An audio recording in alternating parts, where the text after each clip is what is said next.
je vous remercie du temps que vous nous consacrez. Et je renvoie le binôme, pour moi, de Dr. Marcolix, Dr. Sierra, avec, ça va me faire repenser à des anecdotes avec vous deux. Voilà, c'est avec plaisir que je vous retrouve ce soir. Et donc voilà. Et bon, je vous cède la parole et je vais vous écouter. Oui, oui, non, mais, Merci. non, mais on va discuter, hein, parce que on va dire quelques mots, mais bon, d'abord, alors, puisque je veux dire trois mots sur une chose. Bon, la psy, donc pour moi, ça a été des années d'expérience et de travail, pour le moins euh, importantes, puisque puisqu'après tout, ce livre, c'est aussi comment dire, c'est une résultante de toute une somme de travail en équipe, et aussi en tant que quand j'étais responsable de conseiller technique. Donc un brassage de tas de choses, hein. Moi, j'ai beaucoup appris à j'ai eu 2 grandes expériences professionnelles, en institution. J'ai toujours travaillé en institution, à mi-temps au moins. C'est des mi-temps qui étaient peut-être parfois à rallonge d'ailleurs, mais enfin bon. Mais c'était le secteur psychiatrique de Nanterre, secteur adulte, où j'étais responsable de CMP, puis mais dans le médico-social. Ici, il y a à peu près 17 ans. Je sais pas si c'est l'âge où quelque chose tourne. Bon. Mais en tout cas, pour moi, il est indéniable que lorsque j'ai quitté Nanterre, ça a été très difficile, très douloureux, mais je voyais arriver la déferlante de la logique gestionnaire, administrative et comment dire, euh, vraiment qui commençait à heurter ma sensibilité clinique. Et en même temps, je trouvais qu'il y avait des choses à changer. Je n'étais pas contre le fait qu'il y ait toujours. Mais honnêtement, ça devenait compliqué. Je l'ai vu par exemple sur les temps d'hospitalisation des patients. On calculait le temps d'hospitalisation des patients pour que ce soit plus rentable pour l'hôpital, par exemple. Mais pas seulement. Il y a eu des changements de mentalité. Et puis, voilà. Alors là, j'avais appris beaucoup sur la question du social, mais du côté de l'exclusion des SDF, des relations avec les populations locales, mais surtout avec cette pathologie de l'errance qui renvoyait à des problèmes sociaux, et qui avait un retentissement évidemment sur la clinique, ou qui était les problèmes sociaux pouvaient être secondaires à des problèmes de pathologie plus graves pour des gens qui étaient errants, etc. Bon. Et puis j'ai voulu changer, je suis allé en pédopsie. Et là, je connaissais pas grand-chose en pédopsie, mais il y avait le docteur Marmoustein à Villeneuve, avec qui j'en avais parlé. Moi, j'exerçais déjà comme analyste depuis un certain temps, et comme psychiatre en ville, plus l'institution, et je connaissais pas grand-chose, surtout à la clinique de l'enfant. L'adolescence, c'était pas une difficulté. Et là, j'ai vraiment appris beaucoup de choses qui se retrouvent dans le livre, puisque toute ma lecture de la clinique maintenant est transversale, et que même la clinique de l'adulte, je l'entends avec la clinique de l'enfant. Et heureusement, parce que ça m'a beaucoup appris sur le maniement des cures analytiques, vraiment, mais même dans le maniement des consultations, voilà. Donc pour moi, c'est une expérience de travail ici extrêmement précieuse, avec une grande liberté que j'ai vue, comment dire, parce que quand on était à l'hôpital, j'ai commencé à avoir des exigences qui étaient plus drastiques, enfin, si tant est que ce ne soit pas le même mot. Il y avait quelque chose comme ça qui devenait compliqué. Et j'ai eu l'impression de respirer une grande bouffée d'air en arrivant à la psy, parce que dans le médico-social, c'était pas encore, la pédopsie n'était pas envahie par les mêmes impératifs, euh, je dirais de rentabilité, mais aussi l'esprit clinique restait ouvert parce que l'enfant, c'est toujours un enfant, c'est un être en construction, et on était assez ouvert à ce moment-là encore à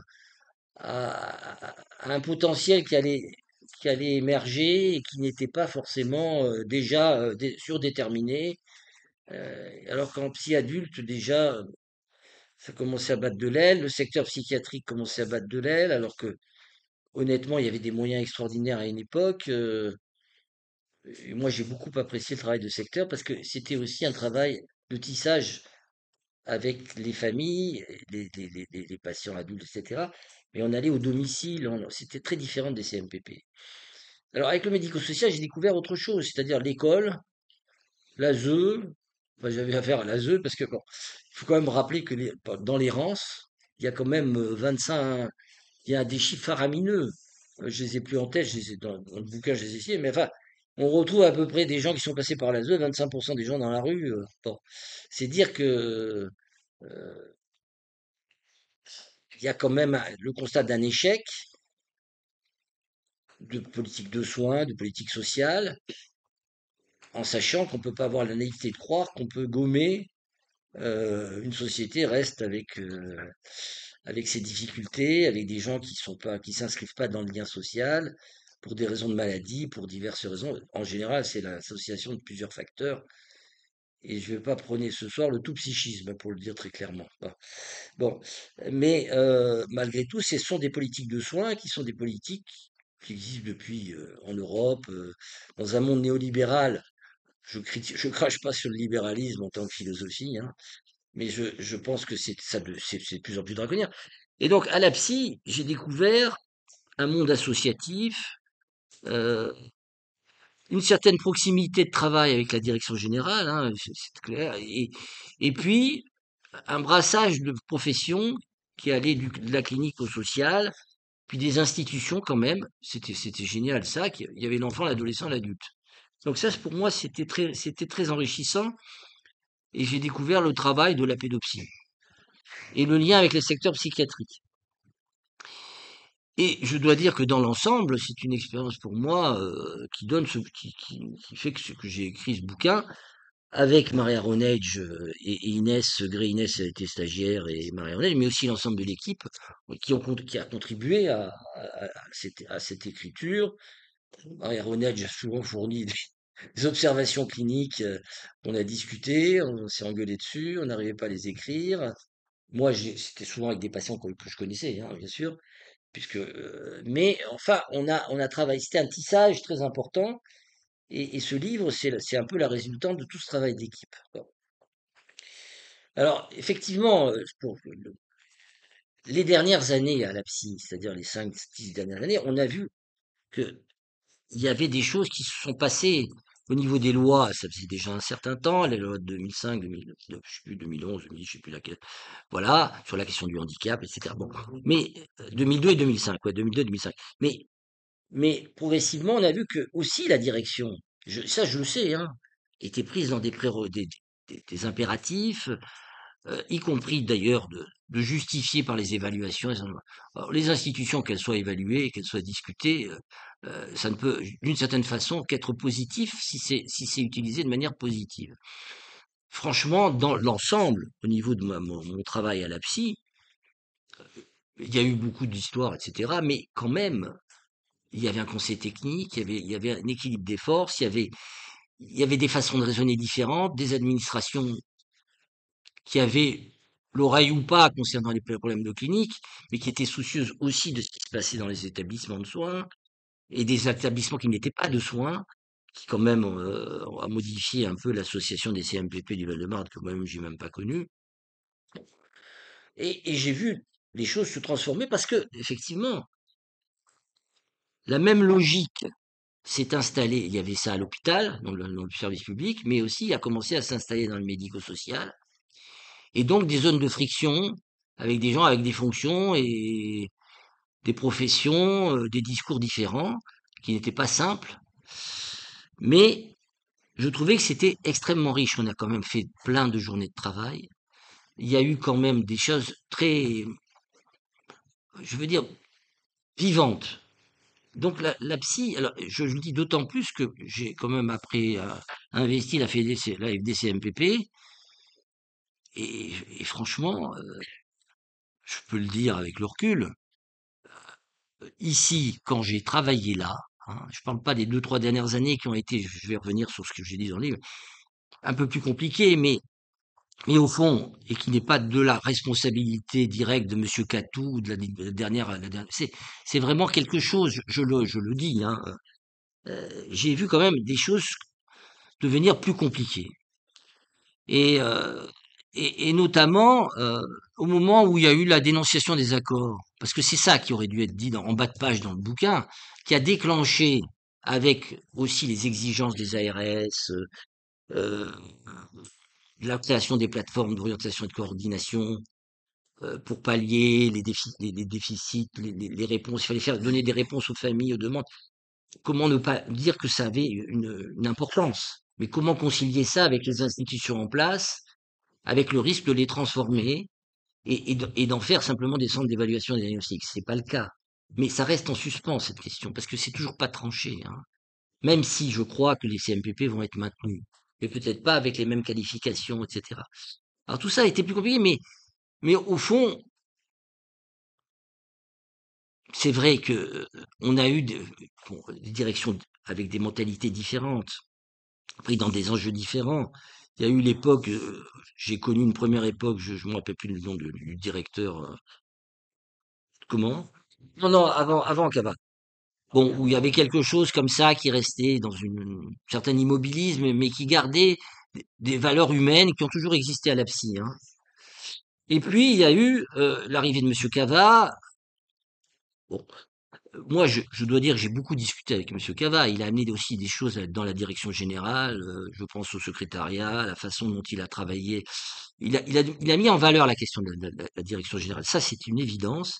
Et en même temps, une politique qui était la sienne, qui était de d'avancer comme un chef d'entreprise, moins comme un président d'association. C'est comme ça que je le ressens. Mais bon, mais ça a amené quand même cette remise en question des choses, et qu'après tout, ça suivait aussi l'air du temps. Bon.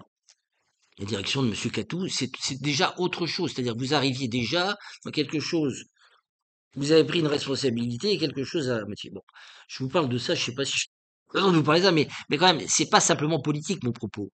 C'est que c'est pour dire que ce livre raconte ce cheminement, mais ce cheminement avec un souci d'un clinicien, de restituer d'abord qu'est-ce qu'on rencontre comme clinique dans les CMPP,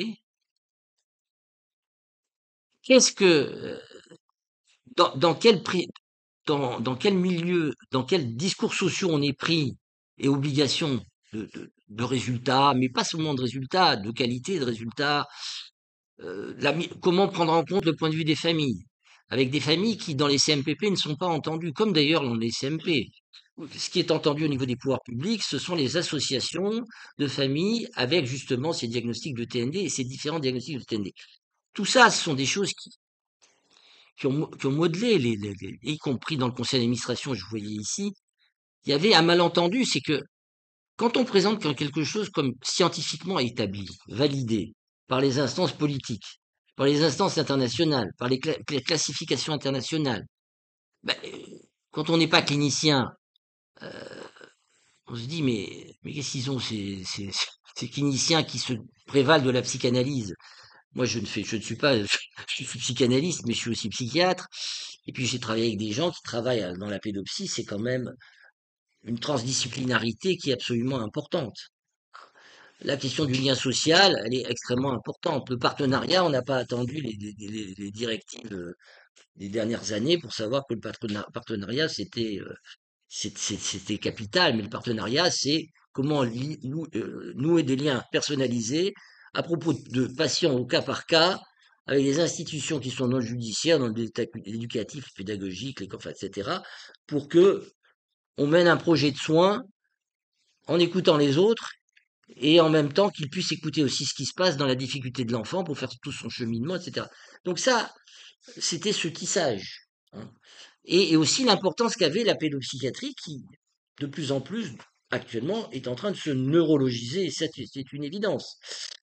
Et donc, ce livre, il a été suivi, là, cette année, je viens de sortir ce bouquin sur les troubles du neurodéveloppement, parce que c'est une façon d'entendre, mais au fond, qu'est-ce que nous racontent les neuroscientifiques qui sont pris dans les questions cognitives, comportementalistes, et puis de questions de sciences concernant qu'est-ce que nous apprend le cerveau humain, l'observation du cerveau humain, les aires corticales, etc.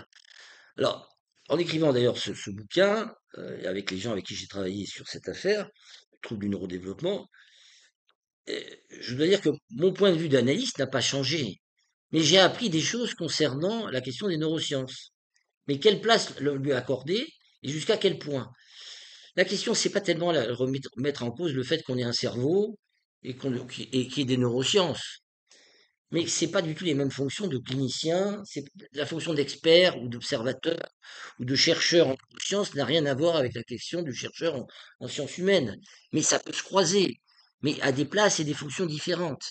Mais le problème, c'est la façon, c'est le crédit qui a été accordé depuis des années à partir des plans autisme, qui sont devenus maintenant plans du trouble du neurodéveloppement, à cette clinique des troubles du neurodéveloppement.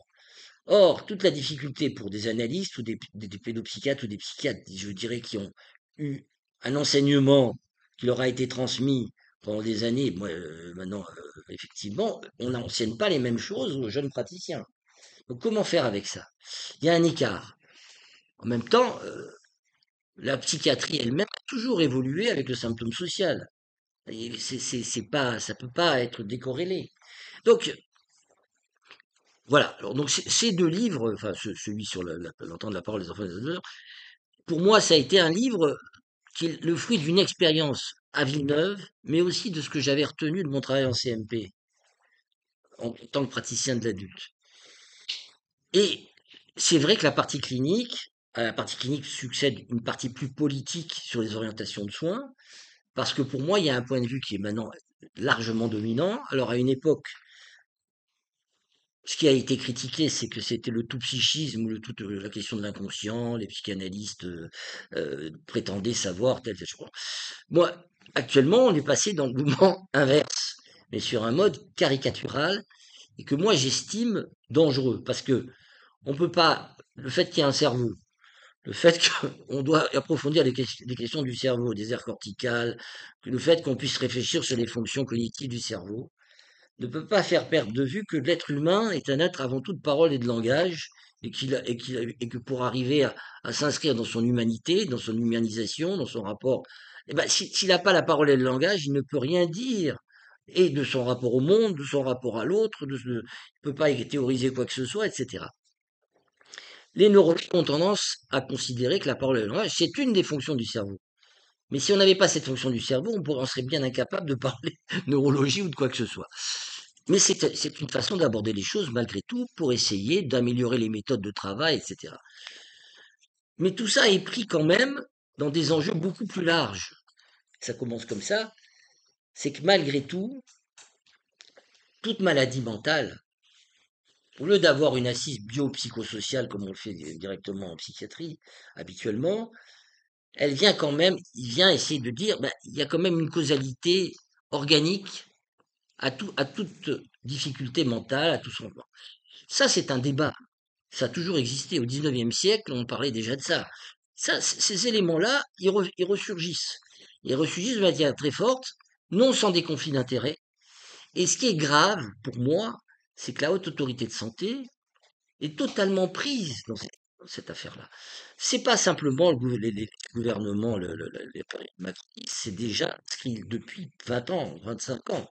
Et d'une certaine façon, les politiques ont entendu que les neuroscientifiques étaient le plus proches de la vérité scientifique et considèrent, avec les troubles du neurodéveloppement, que la classification américaine internationale du DSM, qui a influencé le IM11, c'est devenu ce qui est le plus proche de la clinique et de la vérité scientifique.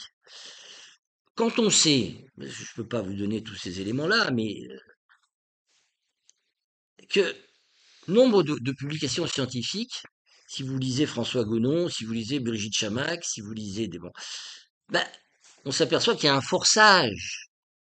C'est-à-dire qu'il y a des hypothèses qui sont mises en place, il y a des recherches en suivant les méthodes médicales de l'évidence-based médecine, mais les conclusions sont souvent excessives et sont souvent une promesse de vérité scientifique là où elle n'est même pas encore trouvée. Or, vous voyez, par exemple, dans l'autisme, on sait qu'il y a 10% des maladies, des autismes où il y a une détermination génétique pratiquement sûre. Il y a des syndrome de Rett, la maladie de sclérose tubereuse de Bourneville, etc. Mais ça reste quand même quelque chose de polyfactoriel. Ce qui est devenu dingue, c'est que maintenant, on est passé du côté d'une clinique qui n'est plus une clinique où au fond, non seulement on tenait la parole, on donnait de l'importance à la relation, à la parole humaine, au langage, mais aussi à l'environnement social, à l'environnement familial. On est passé à une clinique où, au fond, on a une kyrielle de signes, d'items qui définissent des syndromes, ce qui fait d'ailleurs que c'est une psychopathologisation, je dirais une psychiatrisation de la vie quotidienne, y compris chez l'enfant très jeune, et qui laisse promettre qu'il y aura des méthodes cognitives ou comportementales adéquates pour, pour prévenir, faire que l'enfant se porte mieux, etc. Ce sont des convictions qui peuvent être respectées, mais ça ne suffit pas. Parce que si on ne tient plus compte de l'importance de la parole et surtout des questions du transfert, on passe à côté de la plaque parce qu'on ne peut pas être, les experts ne peuvent pas être en position des cliniciens qui font le pari au cas par cas de ce qui se passe avec un sujet. Si vous prenez un enfant trisomique, si vous le considérez d'un point de vue d'un réductionnisme, parce qu'il y a des neuroscientifiques qui ne sont pas réductionnistes, mais la tendance actuelle à être entendue, ce sont les réductionnistes. S'ils considèrent vraiment qu'il y a une lésion du cerveau qui détermine tout le reste, ben on sait qu'effectivement, pour des maladies neurologiques, ou des maladies qui déclenchent des déficits intellectuels, d'ailleurs c'est dans le DSM, il y a une détermination organique évidemment très importante. Mais il n'empêche que un enfant trisomique reste singulier parce qu'il n'a pas la même histoire que le voisin, que c'est pas la même filiation, et que surtout, dans les prises en charge, il y a des effets qui touchent à la fois à la plasticité cérébrale, mais à la façon dont il y a un remaniement possible dans les apprentissages qui font qu'ils apprennent plus de choses. Donc il y a toute une politique de prévention qui est vraiment indiscutable. Par exemple, moi, quand je vois des cliniciens du bébé parler des enfants et des tout petits et des repérages avec un travail transdisciplinaire avec les neuropédiatres, les pédiatres, les kinés, les ostéopathes, les cliniciens, les psychologues, les psychiatres, etc. C'est extrêmement important parce qu'il y a une mobilisation on sait que c'est capital puisque du coup, il y a un progrès possible, mais c'est un progrès qui s'inscrit dans une subjectivité, ce qui fait qu'on ne peut pas raisonner à tout psychisme sans cerveau, tout cerveau sans psychisme. Ça veut dire que ce débat, finalement, vire actuellement du côté du tout cerveau sans psychisme pour les réductionnistes, parce qu'il y a des neuroscientifiques, ils savent que la vérité de la vérité, ils l'auront jamais. Mais il y a aussi, c'est pris aussi dans ce fantasme de l'homme augmenté, de l'intelligence artificielle, des apports numériques, des choses du numérique qui font qu'il y a une prise en charge des soins, il y a des gens qui se remettent à marcher grâce à, enfin, je veux dire, il y a des choses quand même, il y a des progrès indéniables, on ne peut pas cracher dessus. En ce qui concerne la psy, c'est vrai que ce qui me paraît important dans ce livre, mais voilà, mais on va débattre tout ça parce que je ne sais pas à quoi, c'est très large, hein. Mais au fond, comment avons-nous maintenu un travail au cas par cas avec une clinique qui prenait en compte la valeur de la parole de chaque enfant et de chaque parent, en incluant les parents dans les prises en charge pour qu'ils soient partie prenante et nous fassent confiance, et en même temps en intégrant aussi des données médicales, pédiatriques, parce qu'on a eu des enfants qui avaient des difficultés, des déficits, etc. Et il est évident que si on ne voyait que le déficit, je vous renvoie par exemple à l'observation dans le livre, il y a une observation que je relâche d'un patient que j'ai suivi moi là pendant 13 ans et qui avait été un enfant secoué avec des séquelles très importantes sur le plan physique. Bon, très sincèrement, quand j'ai commencé à le suivre, j'étais béotien avec les petits-enfants, mais il m'a semblé important euh, de faire le pari que j'allais pouvoir rentrer en contact avec cet enfant qui bougeait de partout, qui avait une parole qui était comme une espèce de magma de parole qui était incompréhensible, qui m'avait été adressé par une institution de Saint-Maurice, je crois, qui est de placement familial, etc., par la pédopsychiatre, qui avait un multi-suivi déjà, qui était très important sur le plan de la vue, parce il lui restait très peu, il avait un œil qu'il avait perdu, mais l'autre œil, il y avait une possibilité de on a essayé de lui apprendre le bras, il est passé par les institutions, etc. Mais moi, j'ai fait le pari que j'avais affaire quand même à quelqu'un dans sa singularité. Mais à tel point que j'ai minimisé le déficit qui a engendré chez lui une impossibilité d'apprendre. Il n'a, par exemple, ce qui fait que pendant 13 ans, on a travaillé sur quoi? Finalement, il a été capable de se mettre à parler, à avoir des relations avec les autres, grâce à une institution qui travaille avec nous, qui a été énorme, un placement familial avant, à ce qu'il puisse avoir une vie sociale, sportive, tout en étant incapable un jour de retravailler, puisqu'il était après, il est passé dans un lieu de vie, tout en reconstituant des liens avec ses parents, alors qu'il y avait eu cette histoire d'enfant secoué, que sa mère, ça reste là entre nous, mais avait fait de la tôle. Enfin, c'est une histoire de parents une mère qui était toxicomane à l'époque. Bon, ce cheminement a permis d'entendre que cet enfant avait des tas de problèmes neurodéveloppementaux, mais ça l'a pas empêché de le traiter comme un sujet à qui et puis j'explique dans le livre, on en avait parlé, je sais plus comment je l'avais appelé dans le bouquin, mais au fond, les étapes qui lui ont permis, alors qu'il avait eu un traumatisme majeur avec un hématome sous-dural à l'âge de 1 mois, à se construire. Donc le travail, c'est ça. Alors, moi, je suis pas dans la, enfin, j'ai un peu à un moment donné, j'étais en guerre contre les neurosciences. J'ai compris en lisant que il s'agit pas des neurosciences, c'est de l'utilisation qui en est faite par des gens qui font une caricature de ces neurosciences. Et les intérêts financiers c'est sous-tendu par des intérêts financiers dont vous n'avez pas idée. Actuellement, ce qui sort, par exemple, vous avez eu là récemment, le temps, c'est à quoi? C'est bon, je vais dire 3 mots, mais c'est là, c'est les directives de la haute autorité de santé sur les enfants TDAH.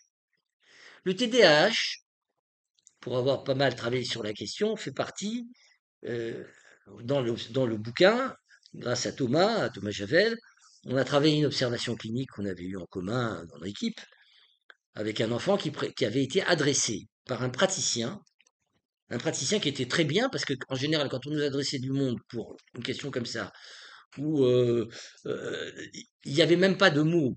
Par exemple, des gens qui étaient balancés par l'hôpital Robert Debré, faites une psychothérapie, faites une orthopédie, et ils voyaient des enfants tous les 6 mois, ils avaient déjà des prescriptions, mais sans qu'il y ait de dialogue. Alors, lui nous avait, au contraire, il était arrivé avec un traitement de Ritaline. Bon, on a travaillé sur cette situation. Moi, je pense que ça fait partie des enfants pour lesquels il peut y avoir un temps de prescription qui est indispensable parce que c'est une minorité. Mais sauf que là, on voit le TDAH reconnu comme une entité qui scientifiquement a été validée, alors qu'il n'y a aucune preuve scientifique de cette validation. Il y a une supposition qu'on pourra le valider un jour.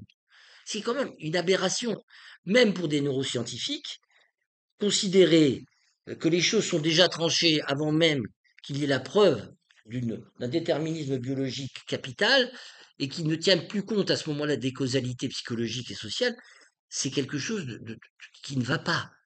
Et on est dans cette logique-là.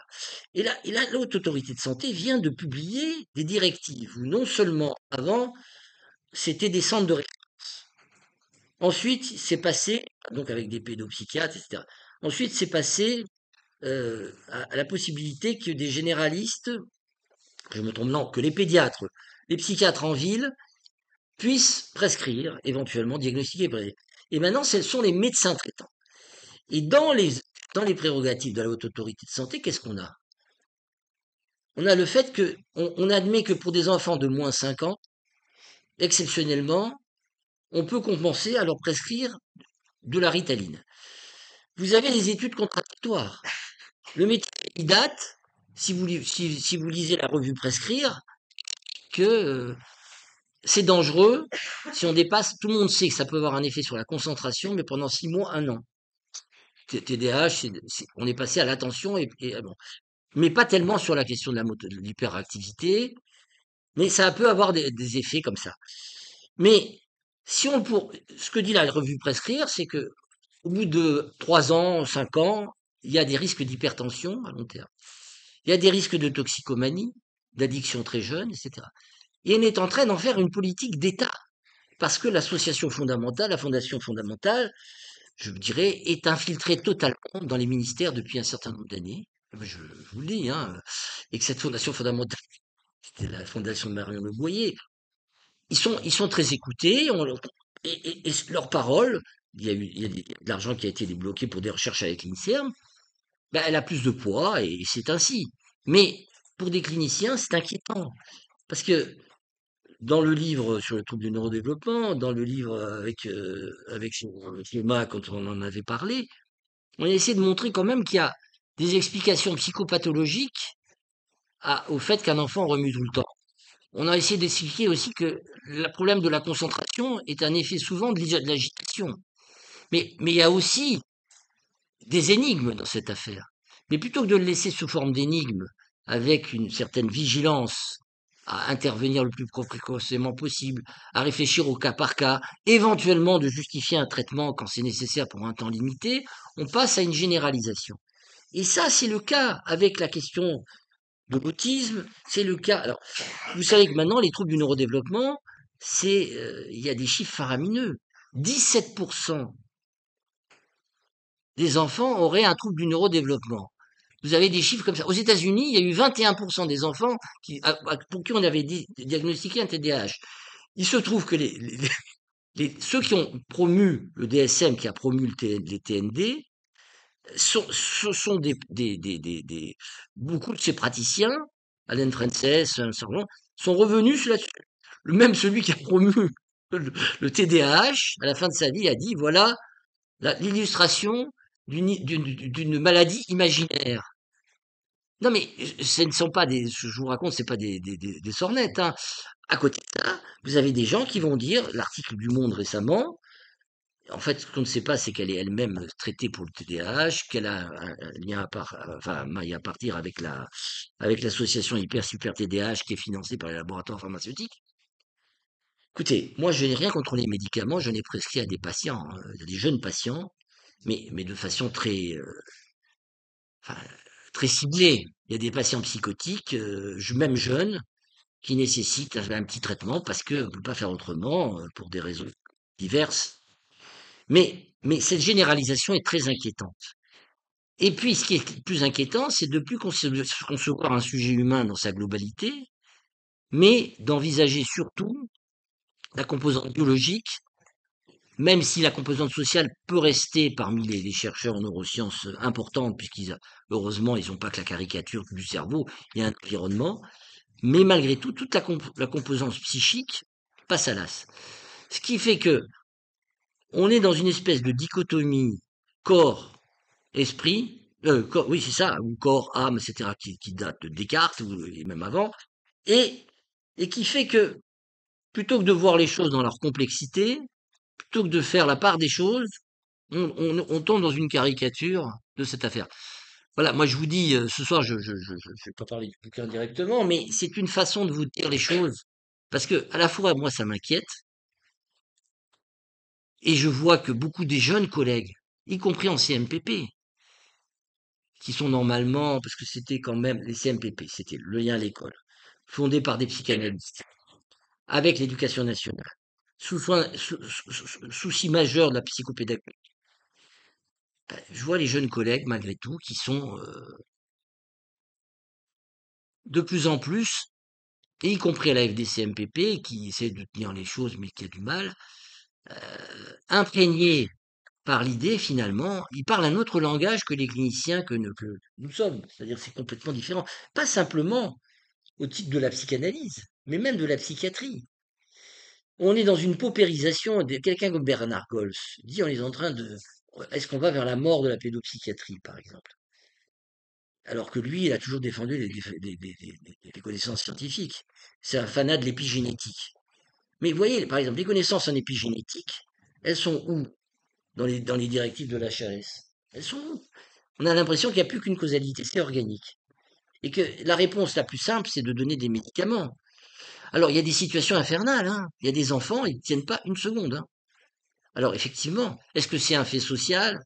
Est-ce que c'est un fait lié à la psychologie de l'enfant? Est-ce que c'est surdéterminé par une...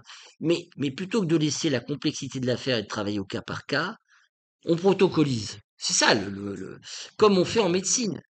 Alors, ça se comprend, mais est-ce que la psychiatrie est une branche, est une spécialité médicale à part? Est-ce qu'on revient à la confusion entre la neurologie et la psychiatrie qui a longtemps existé, jusqu'en 1968? Et puis il y a eu on est dans un moment de grand flottement. Moi, j'ai participé à la rédaction des missions socles pour les CMPP. Donc, je me suis engagé avec Patrick Bellamiche. Patrick Bellamiche est psychanalyste, mais il a toujours défendu lecture un peu pluridisciplinaire. Tu vois. Bon, moi, j'ai confiance en lui, j'ai travaillé avec lui. Il a tenu d'une certaine façon les choses. On était 7. Il y avait une jeune praticienne de Montpellier qui est excellente, qui déjà a a une lecture plus sociale des choses, mais qui n'est pas, qui s'intéresse à la psychanalyse, qui s'intéresse aux neurosciences. Bon. Et puis des gens qui étaient déjà plus partie prenante. Il y a eu aussi Denise Vol, par exemple.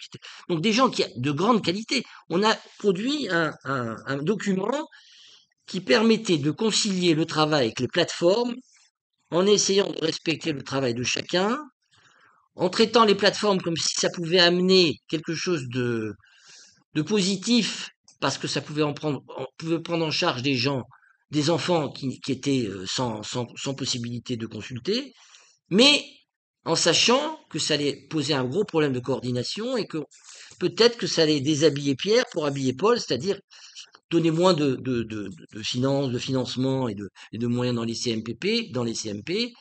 Il y a eu le Ségur de la santé mentale, où finalement ce sont les CMP qui ont récupéré quelque chose, mais très peu. Là, la Fédération française de psychiatrie est complètement figée et complètement scandalisée parce que pendant le mois de juillet sort le comité national des troubles du neurodéveloppement. Et qu'est-ce qu'il y a dedans? Les associations de famille, des responsables administratifs qui ont leurs compétences, c'est pas ça le problème. Il y a pratiquement aucun pédopsychiatre. Ce qui veut dire que la parole des cliniciens est moins entendue. Il n'y a curieusement pratiquement aucun pédopsychiatre. Alors je me dis, mais comment? On est des interlocuteurs de l'État depuis des années. Qu'est-ce qui fait qu'il y ait cette... Si vous voulez, c'est un problème plus général. C'est pas simplement la psychiatrie, le psychanalyste, etc. C'est que on est dans un monde où les compétents, d'une certaine façon, sont reconnus pour faire des rapports d'expertise. Mais ces rapports d'expertise, souvent, les politiques n'en tiennent pas compte. Ils ont fait le travail pour qu'il y ait une concertation, qu'il y ait des consensus, mais qu'est-ce qu'il en ressort dans la pratique? Les questions budgétaires sont énormes. Vu le déficit actuellement de la France, bon, ça ressort. Il y a mais c'est autre chose. Il y a quelque chose d'idéologiquement plus marqué. Hein. Alors, moi qui suis plutôt marqué politiquement à gauche, je dois vous dire que je ne suis pas, je ne me fais aucune illusion sur un certain nombre d'organisations de gauche qui n'entendent strictement rien à ces questions, qui sont aussi qui sont, je vais aussi, conservées dans leur connerie que un certain nombre de politiciens de droite qui s'imaginent de tous les cerveaux. Hein? Non mais il faut le dire. Hein, et qui considèrent que les questions des maladies mentales, des troubles mentaux, des souffrances des enfants, des adolescents, ben, il faut d'abord les traiter sur le plan du social. Mais sur le plan du social, ça ne suffit pas. Hein. Il y a bien d'autres choses à mettre en place. Bon, voilà, moi, voilà, ce que je peux dire ce soir, comme ça, mais j'ai pas parlé directement de ce livre parce que je suis plongé aussi dans l'autre, mais ce qui veut dire que, malgré tout, dans ce livre, il y a 6 chapitres de clinique où on n'a pas suivi les prérogatives du DSM. On a fait les retards de parole et de langage, parce que c'est la parole et le langage qui déterminent tout le reste, malgré tout. On a fait quoi? Les valeurs symptomatiques des difficultés des apprentissages, parce que c'est quand même énorme. D'ailleurs, ça avait fait l'objet aussi d'une journée de travail à la psy il y a quelques années. On a parlé des enfants placés, parce que pour moi, c'est très important. euh, pour des questions de sensibilité particulière, mais j'ai pas été placé. Hein. J'ai été déplacé simplement. Euh, ensuite, il y a la question des entrées dans la psychose et des mises en acte, etc. L'adolescence, non pas avec des sujets névrosés classiques qu'on voit dans les cabinets, mais avec des questions beaucoup plus délicates qui se tissent avec les problèmes sociaux, etc. Et puis c'était quoi le dernier chapitre? Et puis la question du genre, parce que c'est pas qu'on a voulu faire genre simplement, c'est parce que c'est une question d'actualité. On a l'impression que ben, on est dans un moment de symptôme social où tout ce qui est de l'ordre de la question du patriarcat, la différence des sexes, mais aussi des discriminations sociales que subissent des minorités sexuelles ou pour des questions d'orientation sexuelle sont importantes. Et que la question du genre, pour moi, c'est l'expression d'un malaise social.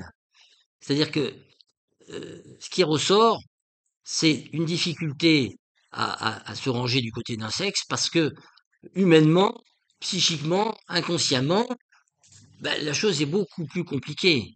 Mais c'est une façon aussi de nier la différence des sexes en multipliant les genres. Moi, je considère que c'est une question qui, qui, qui est très importante sur le plan du social et qui permet de revisiter nos concepts analytiques et psychiatriques. Mais en même temps, c'est une façon d'être pris dans un hyper-individualisme au bout du compte qui est que chacun va revendiquer son genre. C'est ça la question. Alors, donc je la traite moi ainsi. Bon, euh, quand on a fait le bouquin,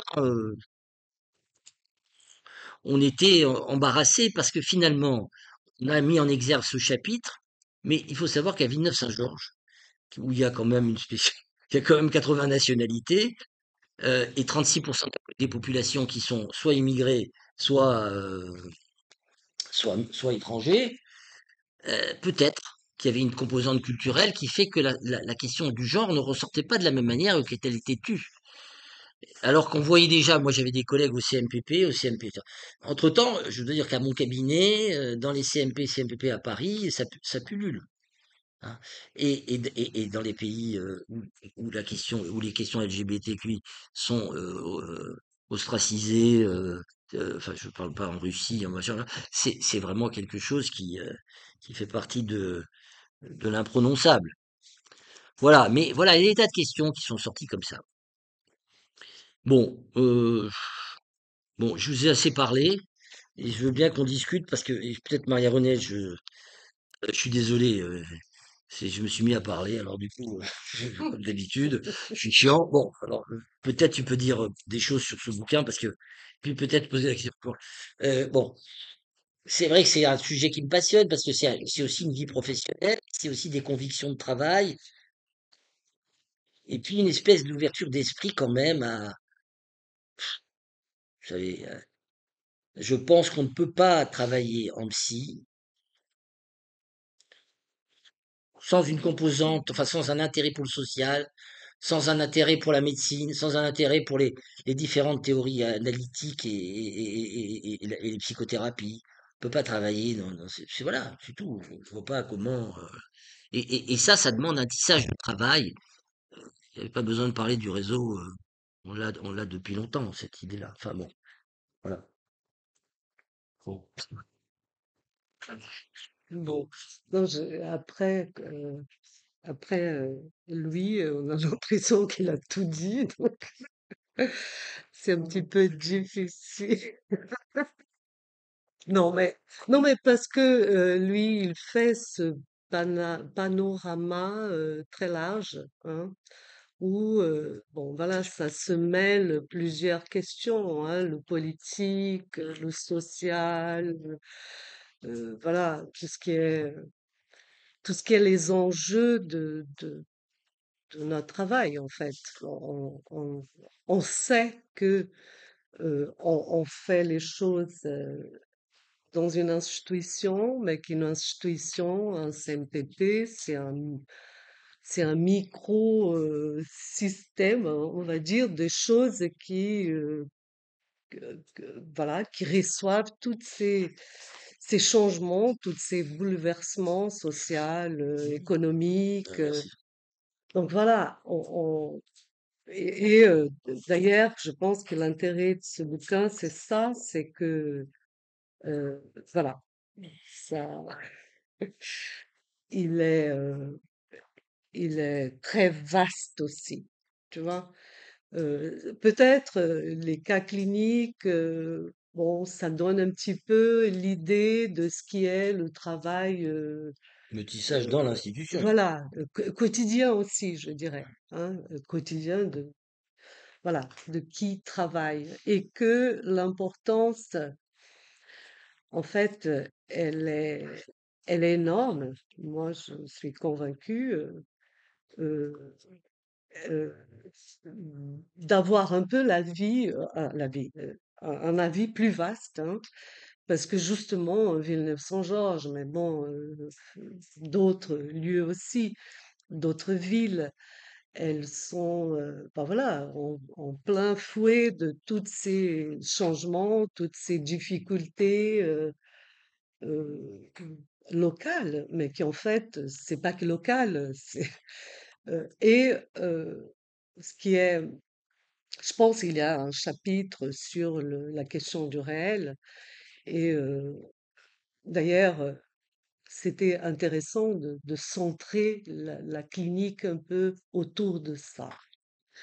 Parce que souvent, hein, souvent, quand on a affaire à un cas clinique, voilà, on se confronte facilement avec les limites du cas lui-même, de la famille lui-même, elle-même.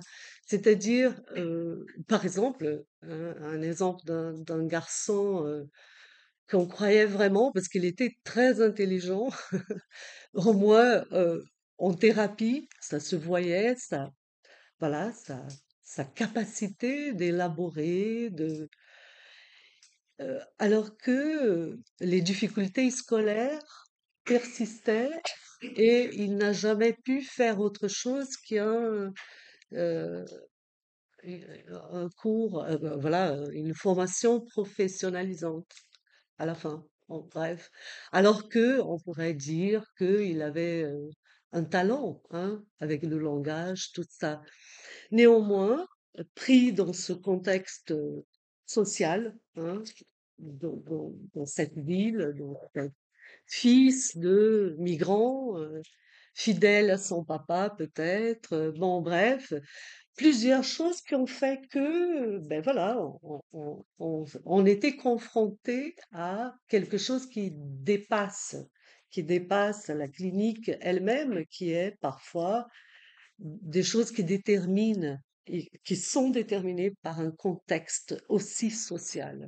Et ça, Villeneuve-Saint-Georges, franchement, ça nous rend humbles parce que il y a toutes ces difficultés des gens, voilà, des gens qui ont vécu des migrations,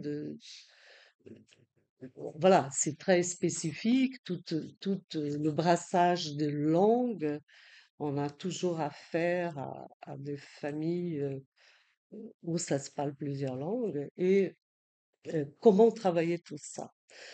Donc voilà, c'est pour euh, un peu pour dire que Je te parle de l'institution. voilà, Travail en institution qu'on a fait parce que moi j'en ai pas parlé. le travail en institution, c'est ben voilà, c'est fait de ces différentes disciplines qui se mettent à parler autour d'un cas et que vous connaissez mieux que moi peut-être parce que ça se fait partout. Et en fait, ce bouquin, je pense que ce qui était important, c'est que à la sortie de Luciara, il avait cette envie je pense que c'est un peu comme ça que j'entends les choses, de transmettre quelque chose. Alors, de faire en sorte que ce qui a été vécu, ça puisse, voilà, continuer, hein, comme expérience d'un temps. Moi, je pense que ça change et nous sommes tous bien placés pour voir que ça change, que ça résiste aussi. On veut que ça continue. Euh, c'est peut-être difficile parfois de convaincre, voilà, les gens que oui, il faut passer parfois 2 heures autour d'un cas. qu'il faut parfois. Voilà, ça va pas avec l'accélération et le mouvement de nécessités budgétaires ou mille autres choses en fait. Et donc, je pense que le temps de pouvoir travailler ces cas difficiles, donner la parole à chacun de nous qui travaille différemment, que voilà, ces discussions que je trouve toujours très importantes, c'est ce que tu parlais de, il y a un certain humanisme dans ce boulot-là qu'il faut pas que ça se perde. Et ça se fait avec un réel, avec des difficultés, voilà, non seulement des limites posées par une structure psychique, mais aussi par un contexte social, voilà, par tout ce que la clinique apporte, mais au-delà aussi, tu vois, tous ces changements qui sont là. Et donc, moi, je pense que ce qui est intéressant dans ce bouquin, c'est que ça parle d'un temps. Alors, est-ce qu'il va continuer comme ça? Est-ce que cette clinique et ce travail en CMPP va continuer comme ça? C'est une question. Je pense que il faut résister, il faut que ça continue. Ben, bien sûr que la place de la psychanalyse, elle est là, mais pas que, parce que je pense que c'est une façon aussi de travailler, de prendre le temps de réflexion, de croire que, voilà, que les choses sont aussi singulières. Voilà. Et ce temps-là, je sais pas, je pense qu'il est accéléré partout et que on perd. Euh, voilà. Je sais pas si c'est à peu près ça, mais je pense qu'il a les collègues aussi, Thomas. Vas-y, vas-y. Non, moi, euh, je- c'est quand même étonnant, c'est le seul livre bouquin qui est consacré entièrement au CNDP, c'est le premier. Pour ça, c'est le seul, mais il n'y en a pas d'autres. C'est maintenant, c'est un type d'institution qui existe depuis, tu rappelles ça, en France, un produit de Paul Denguerre, qui a fallu tant de temps pour produire quelque chose.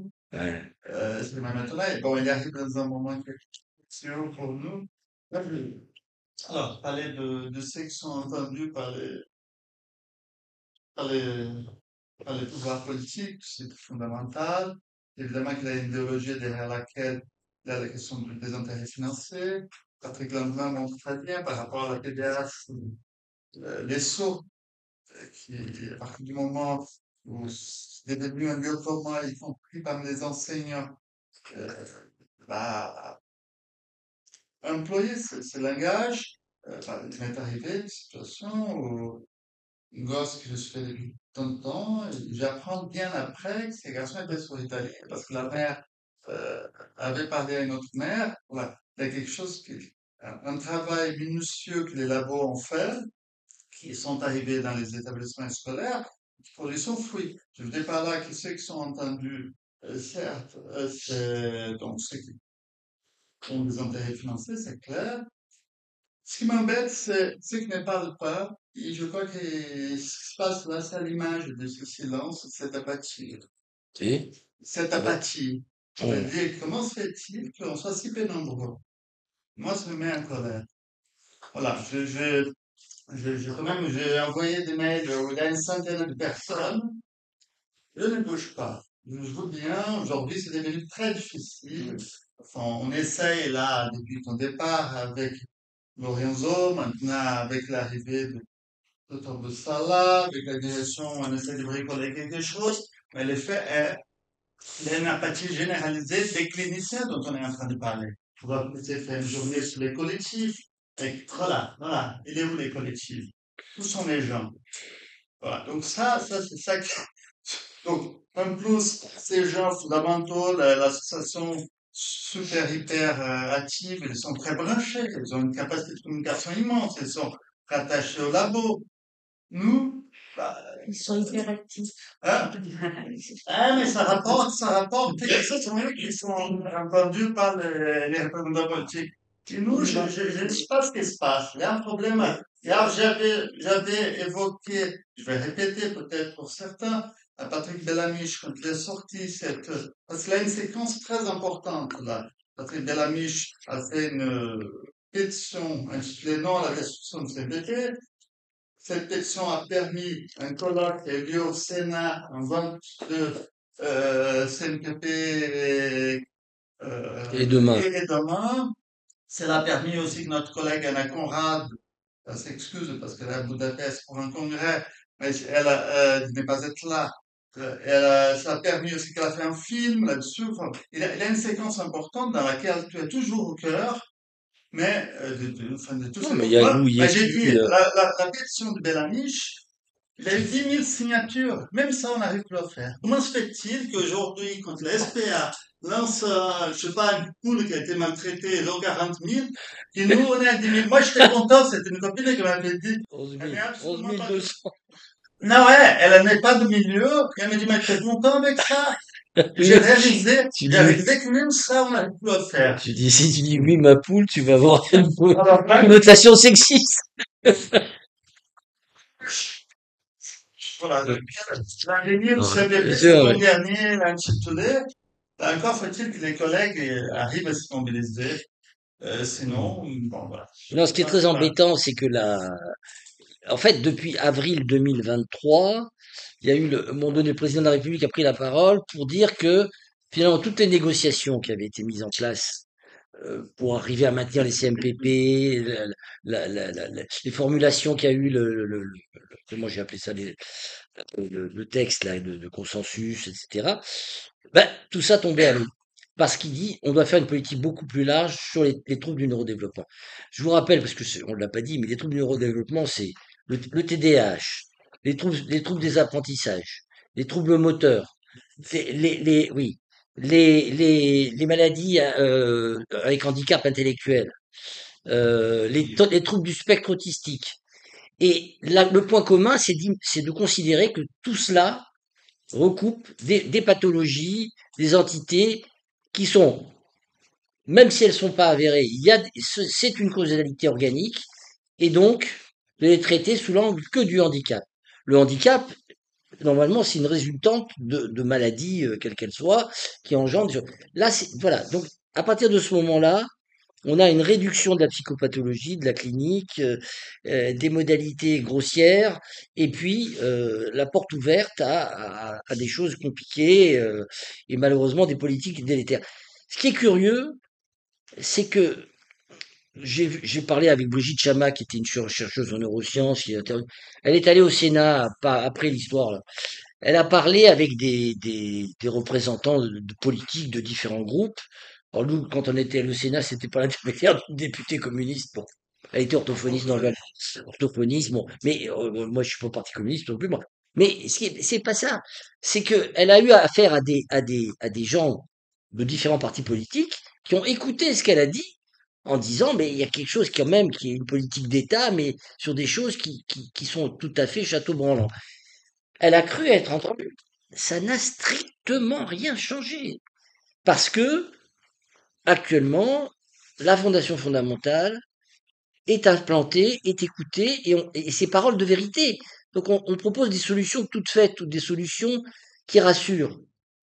Mais on peut pas mettre autant d'argent pour une politique de soins publics concernant les secteurs psychiatriques parce qu'il y a d'autres priorités, parce qu'il y a des déficits, etc.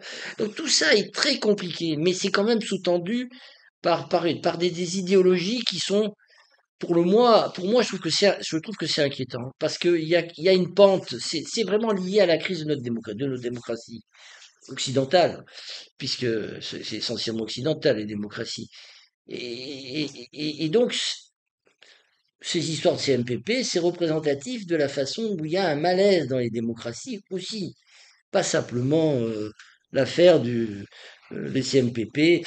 Même les CMPP se battaient avec les CMP, ce qui est complètement absurde. Maintenant, vous savez que l'API, c'est une association des psychiatres d'intersecteurs des intersecteurs, des pédopsychiatres et du médico-social. Mais dans la pétition qu'il y a eu de la Fédération française de psychiatrie, n'apparaissent pas du tout la FDCMPP, par exemple. Alors elle est. Donc, vous voyez, il y a une tendance, c'est la tendance fragmentation généralisée. Mais c'est vrai dans les collectifs, c'est vrai dans la politique, et c'est vrai aussi par les réseaux sociaux, la multiplication des références. Vous pouvez entendre blanc, noir et vert sur le TDAH.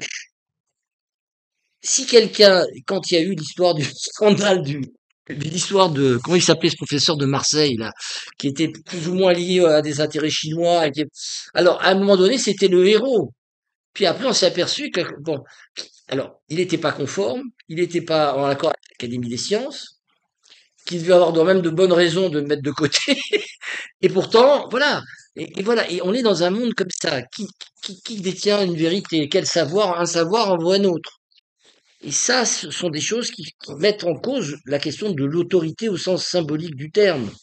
Ce à partir de quoi on peut définir une théorie, en sachant que la façon d'occuper l'autorité, c'est pas la façon d'être en place d'autorité n'est pas la façon d'utiliser le pouvoir. Si on prend enfin, bon, tout ça est très compliqué et c'est une maladie contemporaine, hein, mais qui a le vent en poupe et on la voit pas s'arrêter comme ça, hein.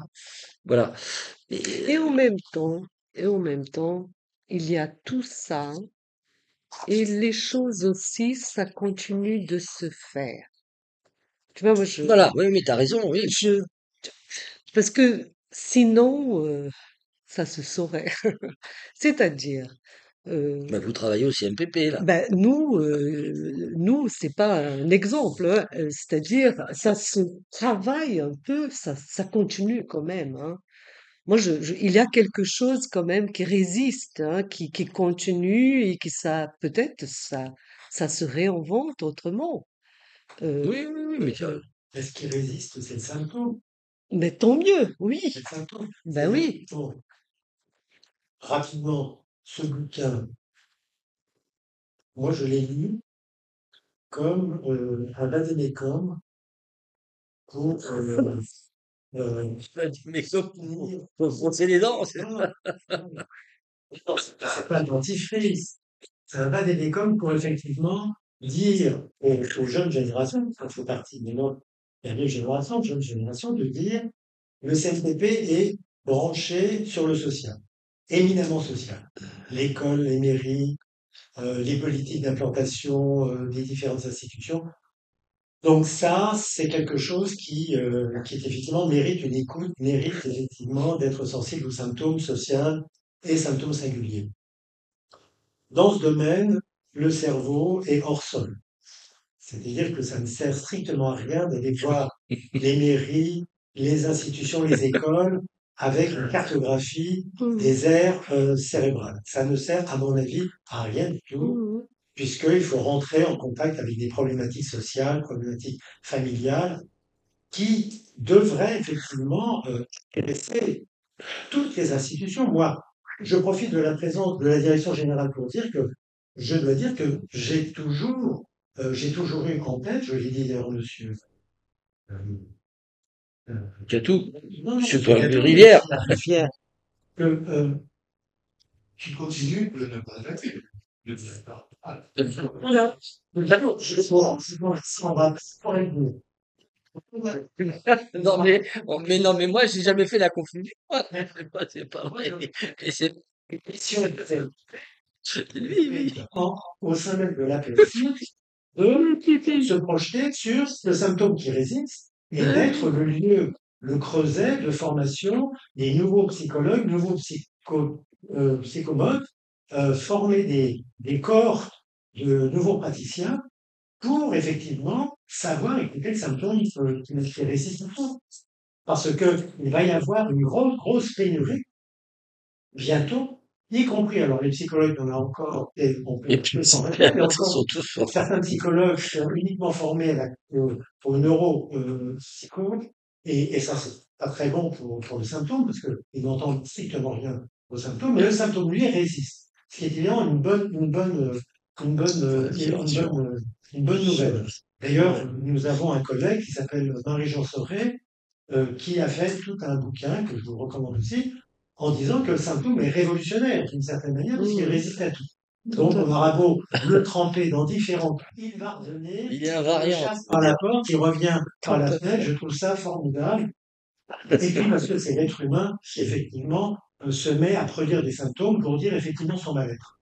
Ceci dit, le cerveau, bon, il répond pas spécialement quand on l'interroge. C'est comme ça, et moi, je trouve ça formidable. Hein. Moi, j'étais, parce que nous étions à faire des petites confidences, j'ai un moment caressé, quand j'étais caressé l'idée, Pas les cerveaux. que l'idée, absolument. De caresser les cerveaux dans le bon sens du poil. Un neurologue à Henri Mondor, que j'avais vraiment, j'adorais cette branche de la médecine. Et puis, bon, ça s'est passé autrement, mais j'ai été vraiment très, très proche de faire plutôt neurologie, parce que je trouvais ça extraordinaire. Mais Et ça chimiste correspond, aussi. chimiste, mais ça Alors, correspondait tu vois, t'as au raté ta cerveau. vocation. Le cerveau dans ses capacités, le cerveau dans ses prouesses, mais ses prouesses en tant qu'organe, et pas dans le corps parlant. Pas du tout. Donc là, bon, voilà, je laisse de côté. Mais donc, le cerveau n'a pas, à mon avis, euh, à moins d'avoir une dictature qui impose le cerveau comme façon de penser l'être humain, je pense que ces jours sont relativement comptés et c'est pratiquement pas, je dirais, praticable dans les relations humaines. Ça, il faut bien le dire. Et moi, j'ai toujours vraiment œuvré, mais bon, pas d'assez, semble-t-il. D'ailleurs, j'en avais parlé à l'époque à faire venir des étudiants en médecine pour effectivement demander à ce qu'il y ait 6 mois de formation dans les CMPP, 6 mois de formation dans les CMP, pour les habituer à avoir une clinique tout à fait inédite qu'on n'entend pas dans les facultés de médecine. Bon, ça n'a pas été fait parce que c'est très compliqué, parce que la fac, ça aussi, c'est pas facile, c'est un bastion. C'était. Et moi, je trouverais formidable qu'il y ait, de la part des directions générales, hein, que ce soit l'ARIS, l'APSI, toutes les grosses associations qui bossent aujourd'hui, y compris les gens coxés, parce que c'est vrai que ce sont d'autres associations qui bossent aussi dans des domaines un peu différents, devraient constituer, je dirais, presque le lieu où ces futurs professionnels peuvent se former, parce qu'il y en a très peu, très très peu. Ça se réduit considérablement. On leur impose une certaine formation neuro quelque chose, on leur donne pas la possibilité de se former à la relation avec nous. Et ça, je trouverais ça formidable qu'il y ait comme ça un plan entre associations pour pouvoir promouvoir ce type de formation. Ça serait génial. Parce qu'il y C'est, a il y a, énormément, il faut profiter du fait qu'actuellement, il y a probablement au sein des CNPP des professionnels de talent pour pouvoir effectivement, alors pour le coup, jouer sur la transmission. Parce que là, Mhm. c'est vraiment quelque chose mais Tout que à je trouve. fait. Comment? C'est là la Mais politique à faire. ça serait vraiment une politique qui prendrait à contre-pied tout ce qui se dit aujourd'hui, qui est désespérant. D'ailleurs, pour reprendre un peu ta question, pour quelles raisons les gens sont peu mobilisables et mobilisés? Alors, je renvoie à un bouquin les que je motrices. trouve formidable, que j'ai en train de lire et quasiment d'achever. C'est un bouquin qui a été écrit en 2020, c'est tout récent, cette année 2024, d'une philosophe qui s'appelle Gaïa Gillespie. Gillespie, qui s'appelle La manufacture de l'homme apolitique. C'est-à-dire qu'on assiste à finalement, elle nous dit vraiment très très bien, enfin moi je vous engage à lire, hein, c'est la collection Bord de l'eau, où elle nous dit les raisons pour lesquelles depuis une cinquantaine d'années à peu près, on observe une sorte de retrait du citoyen de l'envie de se politiser. C'est-à-dire le politique devient un repoussoir. C'est-à-dire Mhm. qu'on estime que on ne peut pas se faire avoir par le politique est véritablement négligé, voire même omis, et on pousse à ce qu'il y ait des petites entreprises entre soi, à savoir, on trouve tout, on est banquier, soit, on est garagiste, on est tout, on est une petite entreprise en soi, mais une petite cellule d'effet du tissu social dans lequel on est inséré. Et je trouve que je vous en dis peu parce que c'est vraiment une très très bonne lecture qui, à mon avis, peut engager, même y compris au niveau associatif, les raisons pour lesquelles les gens, alors après il y a des raisons personnelles, bien évidemment, elle parle sur le plan superstructure. Mais c'est intéressant de voir comment, depuis une cinquantaine d'années, les gens se sont recroquevillés et jugent, je dirais, euh, peu intéressant la chose politique. Alors que la chose politique est évidemment au cœur des associations, puisque je me souviens, et c'est toujours le cas, je crois, M. Biatou, que dans les associations, il y a toujours des représentants des municipalités, des gens qui ont des opinions politiques extrêmement différentes, et qui disent et qui soutiennent cette action. Et je trouve que ce serait dommage de se couper de la raison pour laquelle, alors c'est valable évidemment pour le politique, mais moi je trouve que c'est aussi valable pour la clinique, car il y a de plus en plus de pouces à négliger le symptôme, qui est absolument phénoménal, et les gens se trouvent un peu en désarroi par rapport à Mais ce qui se passe au niveau peut-être, du social. Émile, peut-être dire quand même que quand tu parles du symptôme, c'est que chaque être humain est- Produit une manière de dire sa vérité qu'il voilà. n'arrive pas à Mais, saisir. mais il y a toujours quelque chose de bancal chez tout être humain. Bien entendu. C'est-à-dire faire croire que l'humain est un homme parfaitement heureux, parfaitement bien constitué, Non, non. etc.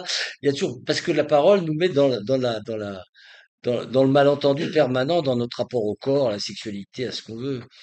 Moi, je voulais vous dire, dans le bouquin sur les troubles du neurodéveloppement, il y a une discussion qui est très intéressante. Franchement, elle vaut le coup, hein, voilà, je vais pas y est dessus, mais Jean-Pierre Lebrun et Marc Romelinck, c'est-à-dire un psychanalyste et un Belge, et un collègue belge qui est professeur émérite neuroscientifique de haut niveau à l'Université de Louvain, on fait un dialogue sur neurosciences et psychanalyse. Et c'est très intéressant parce que on voit bien que cet homme, Marc Romelinck, dit des choses très très très pertinentes sur la façon dont les neurosciences se sont mises en place, comment lui croit à ce progrès-là, tout en gardant l'aspect humain de l'affaire. Parce que c'est pas un réductionniste. Ça, c'est très important et ça permet d'entendre aussi comment Lebrun lui répond en disant, mais en ramenant toujours la question de la parole et du langage pour dire c'est ça notre condition humaine. Et le titre avait fait l'objet d'une discussion puisque ça s'appelait Un cerveau pensant. Et Émile, tu l'avais dit, je me rappelle, bon, là, je sais plus qui, enfin, mais depuis quand un cerveau pense? Est-ce qu'il pense tout seul, un cerveau? C'est-à-dire, il peut pas dire, un cerveau, ça peut pas se déconnecter de ce qui a permis que l'humain dont l'organisme a ce cerveau, a pu faire quelque chose dans son cerveau parce qu'il a été mis en contact avec d'autres humains, et donc avec la parole et le langage, mais aussi évidemment tout le reste. Mais sans ça, c'est pas possible. Et ça paraît pas comme un fait d'évidence, alors que c'est un fait d'évidence, mais parce que c'est complètement refermé par un type de refoulement propre aux humains, probablement, parce que quand on n'entend pas parler du corps, on est content, c'est que ça fonctionne. Quand il commence à se réveiller un peu, c'est beaucoup moins bon. Et là, on commence à s'en préoccuper. Mais c'est vraiment pris dans la question du dualisme. Il l'explique très bien. Corps, esprit. Et alors, ce qui est rigolo, c'est que les analystes qui a priori sont pas des gens des fervents monothéistes avérés ou avertis, euh, se mettent à défendre l'idée quand même que l'esprit c'est la question de l'âme, c'est-à-dire c'est aussi la subjectivité, c'est aussi la caractéristique de chacun. Et dans un monde où on est dans une production d'individus qui seraient semblables à l'infini, comme ça mis en série, et dans un monde aussi où il y a une espèce de ségrégation généralisée qui fait que chacun défend son petit intérêt jusqu'à en arriver à ce que, mais on n'en est pas là, et heureusement, j'espère que ça sera jamais le cas, à ce que chacun se retrouve devant son ordinateur, ses prothèses, ses robots, etc., et continue à vivre sa vie tout seul. Voilà. Et c'est ça tout, enfin, et je trouve que c'est très important parce que ça infiltre cette idée d'attraper le réel, d'attraper la vérité suprême, comme si c'était une chose d'évident. Quand vous lisez les transhumanistes, oui, c'est plus intéressant, mais transhumanistes, mais c'est invraisemblable. Ils veulent faire des humains, des humains hybrides qui vont vaincre la mort, euh, déceler les questions de la vie, vaincre la maladie, être maître de leur corps, capable de s'auto-générer, et voilà. Enfin, et donc se passer évidemment de l'autre pour sur la relation et éventuellement les ébats sexuels et les effets de jouissance. Alors c'est absolument extraordinaire d'entendre ça. C'est-à-dire c'est le mythe de l'autosuffisance, c'est-à-dire l'hyper-individualisme forcené qui atteint son paroxysme. Bon, et avec une machine qui continue de marcher. Justement, cette mythe de l'autosuffisance correspond à une existence très simple. Moi, je me demande si les grands ennemis de la pédopsychiatrie aujourd'hui, comme de la démocratie, on a dit, mais aussi différentes branches scientifiques comme la sociologie, le journalisme, même la politique qu'on fait aujourd'hui, sont justement cette complexité qui, historiquement, a augmenté de décennie en décennie. Alors peut-être aujourd'hui, la pédopsychiatrie ne peut pas se résumer à une seule science, parce que, comme tu dis dans le livre, il faut avoir psychopédagogue dans l'équipe, il faut avoir un orthophoniste dans l'équipe, mais il faut s'intéresser aussi aux neurosciences, mais il faut s'intéresser aussi à l'économie, il faut s'intéresser aussi à l'économie, à la politique. Donc, est un univers, la pédopsychiatrie, à la dimension familiale, donc à la sociologie. Peut-être les gens n'ont pas envie d'aborder cette complexité. Peut-être les gens sont restés à un modèle où il y avait une discipline et on s'arrêtait à cette discipline-là. Les cardiologues ne s'intéressent pas à la sociologie, sinon pour des raisons personnelles, probablement. Les pédopsychiatres est obligé, à mon avis, de s'intéresser à cette dimension. Bien sûr. Donc peut-être, et ça qui fait cette crise de vocation pour la pédopsychiatrie, on le voit bien, mais pour la politique aussi, parce que Hannah Arendt avait dit la démocratie nécessite forcément un engagement. L'engagement est une consommation d'énergie. Les gens, peut-être aujourd'hui, n'ont plus envie de faire cette type de sport. Alors moi, j'ai une autre appréciation de toi. Moi, je pense, et évidemment, je suis tout à fait militant de ce que je dis, à mon avis, le cerveau, c'est l'expérience. L'attention, c'est enthousiasme. Donc, si l'on veut enthousiasmer les gens, c'est de parier sur effectivement l'énigme qu'est encore aujourd'hui l'inconscient et les symptômes. C'est engageant parce que quand on s'engage avec des enfants, quand on s'engage avec des adultes, c'est la créativité qui est là, qui est présente et qui est évidemment qui nous tient tous éveillés. Le cerveau, ça intéresse évidemment l'anapathe, parce que c'est vrai qu'on a un cerveau on découvre dans le cadavre, mais c'est cadavérisant. Je suis désolé de le dire aussi brutalement, c'est cadavérisant. Donc, moi, je veux bien, vous voyez, l'expérience qu'on peut se dire, c'est que quand on voit, pour avoir fréquenté les hôpitaux depuis fort longtemps et de voir l'évolution des services, je suis désolé de le rappeler, mais aller dans des services où il y avait encore la psychanalyse et l'inconscient qui était un tout petit peu évoqué, c'était bruyant d'initiative. C'était incroyablement bruyant. C'est vrai. Maintenant, quand je me rends dans les hôpitaux, mais c'est incroyablement mortifère. C'est-à-dire, c'est zéro pointé. Mais tu sais bien que la psychanalyse n'a pas envahi toute la médecine quand même. L'électroencéphalogramme, là. Oui, mais Émile, d'accord. Non, mais ce que je trouve important, Non, mais c'est vrai, je vois des sourds la psychanalyse. gens. Ce qui est enthousiasmant, c'est de voir qu'il y a encore des jeunes gens qui effectivement consacrent leur nuit d'études, leur façon de travailler sur le symptôme, avec la foi de découverte que je trouve sensationnelle. Moi, j'ai 72 ans, je ne me lasse pas d'avoir un cerveau. Ce discours des patients, des petits patients, qui font effectivement évoluer le monsieur plutôt âgé, qui lui font découvrir des choses absolument incroyables. Quand on dit qu'on est plutôt à l'écoute de ces maîtres que sont les enfants, les adolescents et les adultes qui viennent nous voir, c'est évidemment vrai, puisque d'une certaine manière, ça renouvelle notre manière sur la vie, notre manière de voir sur la vie.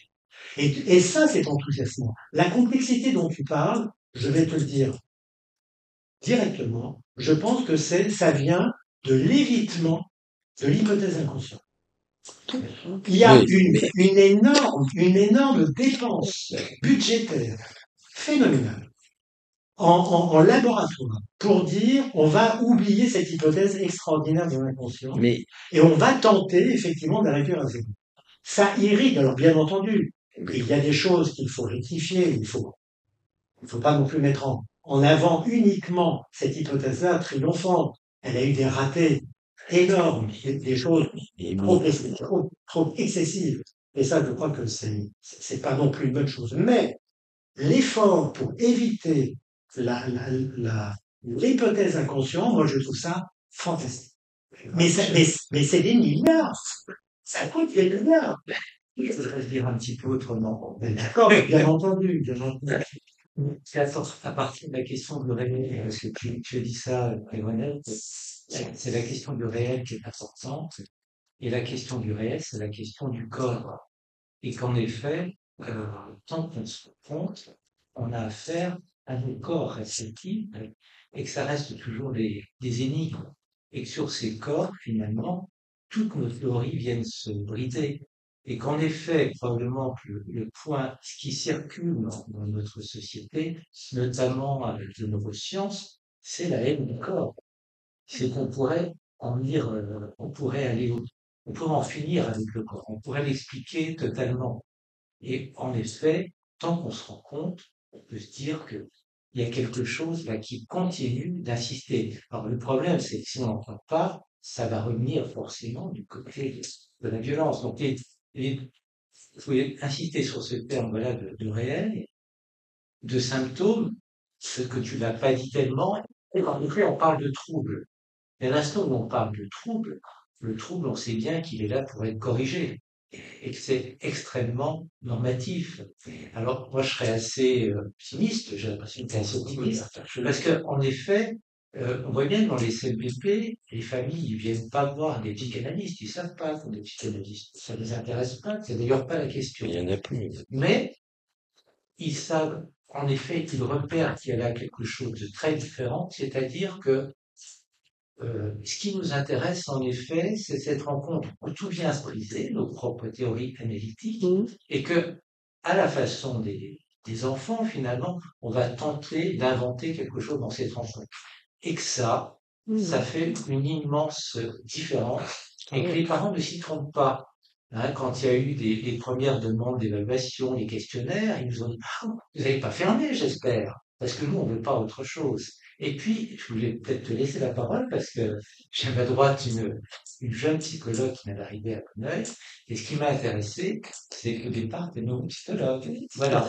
Et que si j'ai bien compris, c'est dans la rencontre Ben oui, que tu as été obligé d'inventer autre chose. Et que cette autre chose, certainement que les neurosciences, c'est tout à fait intéressant. Là, en effet, ça nous laisse sans voix. Hein, parce que, oui, la chose que tu dis en filigrane, c'est que le trouble objectivé, il ne dit rien. Et que finalement, les petits patients, les parents, ben, ils ont envie de parler, somme toute. Voilà. Donc, on va faire une journée mais sur le collectif. ouais. Et je tenais à une chose, c'est que justement, alors on parle un peu du numérique, par exemple. Quels sont les effets du numérique? Et qu'est-ce que c'est que le corps du numérique? Donc, je tenais à une chose, c'est qu'on circule d'un lieu à l'autre, je sais pas si ça va se faire, parce que euh, on va se heurter à quelque chose qui échappe à la parole et qui appelle de la parole. C'est-à-dire quand on se rencontre dans des lieux différents, voilà, on tisse quelque chose, et c'est ça le collectif. Hein. C'est-à-dire le collectif, c'est ce qui échappe toujours et qui appelle dans la rencontre à inventer des nouvelles choses. Voilà. C'est marrant ce que tu racontes parce que je pensais, hein, quand tu parlais de la question du corps, j'ai eu une patiente il y a vraiment beaucoup d'années qui était médecin et qui était psychotique. Donc il y avait une maladie mentale avérée. Mais sa façon elle était, elle avait comme ça une façon irrépressible de se faire des piqûres, de creuser sa peau, d'aller chercher je ne sais quelle réelle et quelle vérité qui lui échappait à travers ce qu'elle s'infligeait. Et elle exerçait comme médecin. plus, hein. C'est une histoire, mais complètement. J'ai jamais vu ça. Mais elle disait, il y a quelque chose là-dedans. Enfin, la formulation, c'était. Donc voilà. C'est un peu comme ça que ça évolue actuellement. Mais Mais c'est donc, vrai que la question de symptômes, l'inconscient, par exemple, si vous parlez des neuroscientifiques, ils vont parler de l'inconscient, un type comme Nakache, bon, mais l'inconscient freudien ou lacanien ou lacanien n'a strictement rien à voir avec l'inconscient des neurologues, parce que c'est ce qui n'est pas conscient. voilà, Sauf mais que c'est pour définir ce que ça, c'est Mais qui est peut-être conscient, qu'elle peut dire un Voilà, mot. c'est pour ça que moi je voulais dire avec vas-y, le corps, parce que le corps, c'est ce qui nous oblige à inventer si on veut bien l'entendre, d'une certaine manière. C'est-à-dire que le corps, c'est ce qui appelle de la parole, et la parole, c'est ce qui appelle du corps. Mais au départ, il y a toujours le corps qui est en reste, qui appelle, quoi. Et c'est une autre manière de qui est la raconter jouissance conscience, du corps. très inconsciente, mais c'est aussi pour rappeler que les psychanalystes l'intéressent beaucoup, quoi. Voilà. Alors, c'est marqué dans le Contrairement livre, hein. à... C'est marqué à quel point, parce qu'on m'a fait là. Mais Freud, c'est toujours alors cette dichotomie, l'accord, machin, mais Freud s'est toujours intéressé à la pas une question du. dichotomie. Ce qui l'intéresse, Non, mais c'est justement. comment ça se joue, Mais comment oui, ça. mais cette dichotomie qui est actuellement mise en avant en permanence, mais freudiennement, c'est pas du tout dans l'esprit de Freud. Freud disait lui-même qu'il fallait que la biologie fasse ses progrès, etc. Mais il est revenu là. Et toi, tu parlais sans arrêt de la neurotica, qui était la façon d'envisager.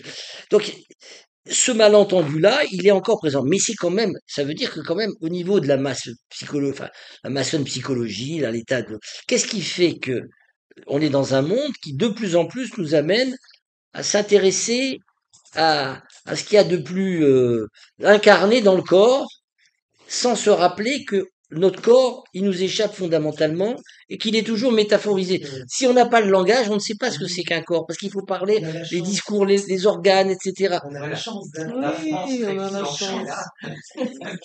C'est très chouette. Alors, alors, bravo. Allez-y.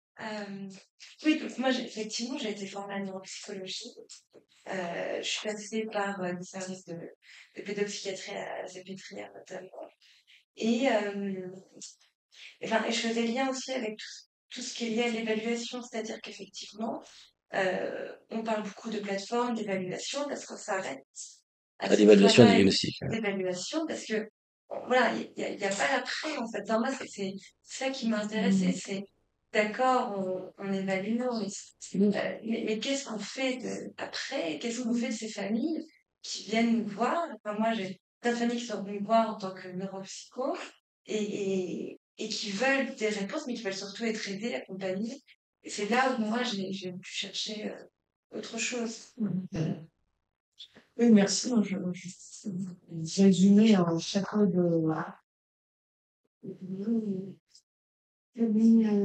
viennent, il y a une réponse qui est c'est ça, plus 8,10, et il y a et la famille repart, on en rencontre, hein, des parents qui disent oui, j'ai fait plein de bilans, ça m'a coûté tant, mais qui va m'aider et qui va aider mon enfant. Alors, moi, je suis très honorée de voir des personnes qui ont quitté la PSI, mais dont on entend beaucoup parler, qui ont marqué. Moi, je dois vous dire, ce qui est enthousiasmant aussi, c'est l'enthousiasme. Je crois vraiment. Et j'arrive, moi, j'ai trouvé qu'il y avait quelque chose de formalité, mais de miraculeux en arrivant à la PSI, c'est dès l'annonce, l'orientation psychodynamique, l'invention, enfin, ce que vous avez tissé ensemble. Moi, je l'ai vécu comme au moment où le CNP de pédopsychiatrie est en train de s'effondrer, alors qu'il portait vraiment une tradition psychanalytique et bonne FM. J'ai dit non, c'est pas possible, c'est pas vrai. J'appelle donc et je confirme par téléphone. Mais est-ce que vraiment c'est ce que vous voulez? Est-ce que vraiment c'est pas un truc Et donc moi j'arrive, je me dis mais quel miracle! Alors oui, je trouve une apathie. Oui, c'est passé des choses. Oui, mais en même temps, oui, il se passe plein de petites choses. Là, le projet sur la journée, sur le collectif, il se passe plein de... Alors, elles sont peut-être pas centralisées, visibles, mais uniquement nos discussions hier de précédé, l'ambition qui ose remontrer le bout de son nez, oui, Il faut que ça reste il vivant. faut un temps pour y recroire, se remettre, refaire du collectif, etc. Mais moi, je trouve que moi, ma surprise et mon enthousiasme à moi, c'est que j'arrive à me dire encore, waouh, il y a encore plein de choses possibles ici. Et bon, je l'avais préparé ensemble, ceux qui étaient là avant que j'arrive, donc vraiment, je, voilà, je Tant tenais de mieux. le dire. Oui, moi, je partage tout à fait. Aussi, je comprends. Miracle, ça, ouais, existe encore et qu'on puisse encore apprendre cette façon de travailler.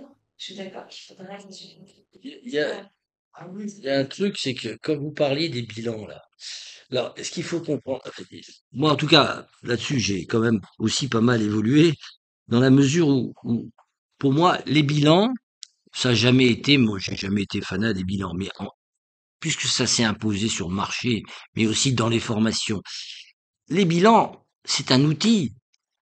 Mais c'est un outil qui donne quelque chose de la clinique, mais on sait que ça ne suffit pas. Ce qui est, c'est le côté figé du bilan aussi. Mais qu'est-ce qu'on en fait? Et ce que vous dites, c'est très important parce que quand vous avez, alors ça, je le dis à Monsieur Catou, je le dis à les admis, mais vous savez que c'est incroyable. Vous avez quelqu'un qui sort de l'hôpital où il ne faut pas aller. On sort d'un service de psychiatrie, c'est toujours un bilan stéréotypé. Pratiquement, on pourrait mettre les mêmes, c'est tapé par mail et ça pourrait être la même chose en changeant les noms, quelques éléments biographiques et puis après des chiffrages. Mais finalement, les conclusions, c'est une fois sur deux, il y a un TDAH, etc. C'est-à-dire que c'est une réduction de la clinique sur un mode complètement. Et ce que je me suis battu à une époque un peu avec Monsieur Cava sur cette question, le diagnostic en pédopsychiatrie, c'est pas comme un diagnostic d'entreprise, d'évaluation, etc. C'est quelque chose qui est mouvant parce que les enfants se construisent en fin d'adolescence, théoriquement, on a une structure qui tient à peu près la route, et encore. Bon, euh, et donc, un diagnostic sans ce que vous avez souligné, à savoir que le diagnostic fait partie de la démarche clinique et de ce que les analystes appellent le transfert quand ça se met en place. C'est-à-dire que dans une équipe, ça va. Quelqu'un qui fait fait passer un test d'évaluation, c'est pas la même place que quelqu'un qui va être le thérapeute, etc. Mais, mais ça fait partie d'un processus de soins. C'est pas un élément d'expertise diagnostique. Ça fige les parents dans une idée. Alors, soit ils pensent que l'enfant est très, j'appelle ça VIP, non, c'est comment, au potentiel, hein, ou bien, ou à l'inverse. Mais surtout, l'enfant est différent. Ben, je pense qu'il a, bon, il lit sur Internet, les parents, ils sont paumés là-dedans. Mais ce qui est terrible, c'est que les pouvoirs publics insistent beaucoup sur l'évaluation, le diagnostic, mais alors n'entendent pas du tout le suivi, le temps propre à la démarche de l'enfant, à la façon dont il réagit, le temps des parents, le temps des praticiens, et ça, c'est complètement ça passe à la trappe parce que l'idée du diagnostic détiendrait la vérité de l'enfant, alors que l'enfant, il n'en a rien à faire de son diagnostic, mais si on ne travaille pas avec lui, il ne bougera pas, quoi. Vous voyez? Effectivement, des films qui nous permettent de faire des bilans. Donc, ouais, vraiment. Alors, Madame Président disait tout à l'heure, plein de bilans dans tous les sens, etc. Mais est-ce que ça permet de soigner? Un bilan, ça soigne pas. Ben oui. Donc, qu'est-ce qui, en neurosciences, permet de soigner? Est-ce que c'est possible? Enfin, vraiment, c'est une question de béotien. Le protocole. Mais aujourd'hui, On a une... Le médicament, Voilà, c'est c'est la une logique, très- c'est le médicament. Il y a le médicament et puis en médecine, il y a des applications. Parce que quand quelqu'un qui est tétraplégique se retrouve avec, ou quelqu'un qui a perdu le sens de la parole, il y a des transcriptions. Voilà. Mais vous voyez, donc il y a des choses qui sont, je veux dire, c'est extraordinaire. Mais, mais ça ne rend pas compte. D'abord, poursuivre la pensée de quelqu'un et la transcrire en dire, je vais vous expliquer. Les Japonais ont essayé avec les rêves stéréotypés des thèmes, mais ça ne dit rien de la... Alors si on veut suivre à la trace sur les IRM, qui a une zone rouge qui s'allume, mais qui va dire ce que pense la personne? Vous voyez, c'est donc un leurre total. Ça n'empêche pas de connaître les circuits, hein. Non, c'est fait. eh bien, il y a cette nouvelle appellation qu'on appelle psycho-rééducation. Qu'est-ce que ça veut dire? Ça veut dire C'est que là, non. la Ouais, c'est ça. psycho-rééducation, je connaissais les écoles de rééducation, hein, c'est des écoles où on rectifie le mauvais comportement. Hein. Ça fait penser à la scène, le tableau mémorable, vous avez le bon gouvernement et le mauvais gouvernement. Là, il y a le bon comportement et le mauvais comportement. À partir de cette grille de lecture, je pense que les madame pourra le dire, il y a toute une série de rééducations. On demande même aux parents de prendre le relais de certaines victimes pour rééduquer un mauvais comportement d'un enfant, mauvais comportement par rapport à la norme, qui est évidemment applicable, parce que évidemment, tous ces protocoles sont fondés sur une norme particulière qu'il faut atteindre. Et donc, si l'enfant est plus ou moins proche de cette norme, eh bien, on rectifie plus ou moins et on tend vers un comportement qui soit correct. Donc, c'est une maison de redressement. Il faut dire ça. On connaissait ça, maison de redressement. Mais maintenant, on l'applique de façon beaucoup plus vaste. Donc, c'est des maisons de redressement. Donc, ça porte pas ce nom, parce que quand on dit ça, on se fait huer, on demande évidemment à ce qu'on quitte la salle. Mais ça s'appelle une maison de C'est redressement. vrai. Donc, s'il n'y a pas ça, s'il n'y a pas cette idée que le redressement, c'est une version idéologique de faire venir, pour adopter l'enfant le bon, eh bien, on rentre là dans quelque chose d'éminemment politique et pas du tout le symptôme que l'enfant, lui, concocte dans son petit laboratoire. Et il vient généralement dans un symphonie pour dire, voilà, c'est pas tellement ce que je ne veux pas ressembler à la norme, je dis simplement que j'ai une vérité qui est en moi, que je voudrais voir, écouter. S'il vous plaît. Généralement, il dit s'il vous plaît, c'est qu'il insiste. Donc, nous en sommes à ça. Donc, c'est ça que nous défendons, que la plupart de mes collègues défendent. C'est une version humaniste, disons, qui lutte, on va le dire comme ça, hein, contre ce modèle de rééducation qu'il nous faudrait adopter malgré tout. Donc, bien entendu, les enfants vont multiplier les symptômes parce que, comme je le disais précédemment, les symptômes, ça ne se dresse pas comme on veut, ça passera Ouais. de plan en plan, ça va circuler de Le façon voyage métonique, continue. voire métonique plutôt que métaphorique, c'est comme ça, il semblerait, ça va se déplacer, mais ça va insister, ça va insister. Et puis, vous avez des enfants, en tout cas moi j'en ai vu dans les CNPP, j'en ai vu mes collègues aussi, qui ont désespéré d'être entendus, qui préfèrent effectivement la rue. Qui vont dans la rue, qui disent, après toute cette société qui n'est pas capable de m'entendre, eh bien moi, je vais faire bande à part, c'est le cas de dire bande à part, c'est-à-dire qu'on va se constituer comme une néo-société qui méconnaît tout à fait cette société qui n'a pas su entendre les choses correctement. Donc, peut-être que c'est quelque chose qu'il faudrait passer, à savoir qu'il y a des enfants désespérés de l'écoute qui ne vient pas. Et Il y a les parents, la même chose. juste un truc, je pensais, Tout à c'est fait. très important la question il y Alors, a la la question question de la du norme, corps, mais dans l'enseignement. c'est-à-dire, parce que j'avais oublié la Les question du deux. corps, puisque Faucher l'a dit très, Foucher. pardon.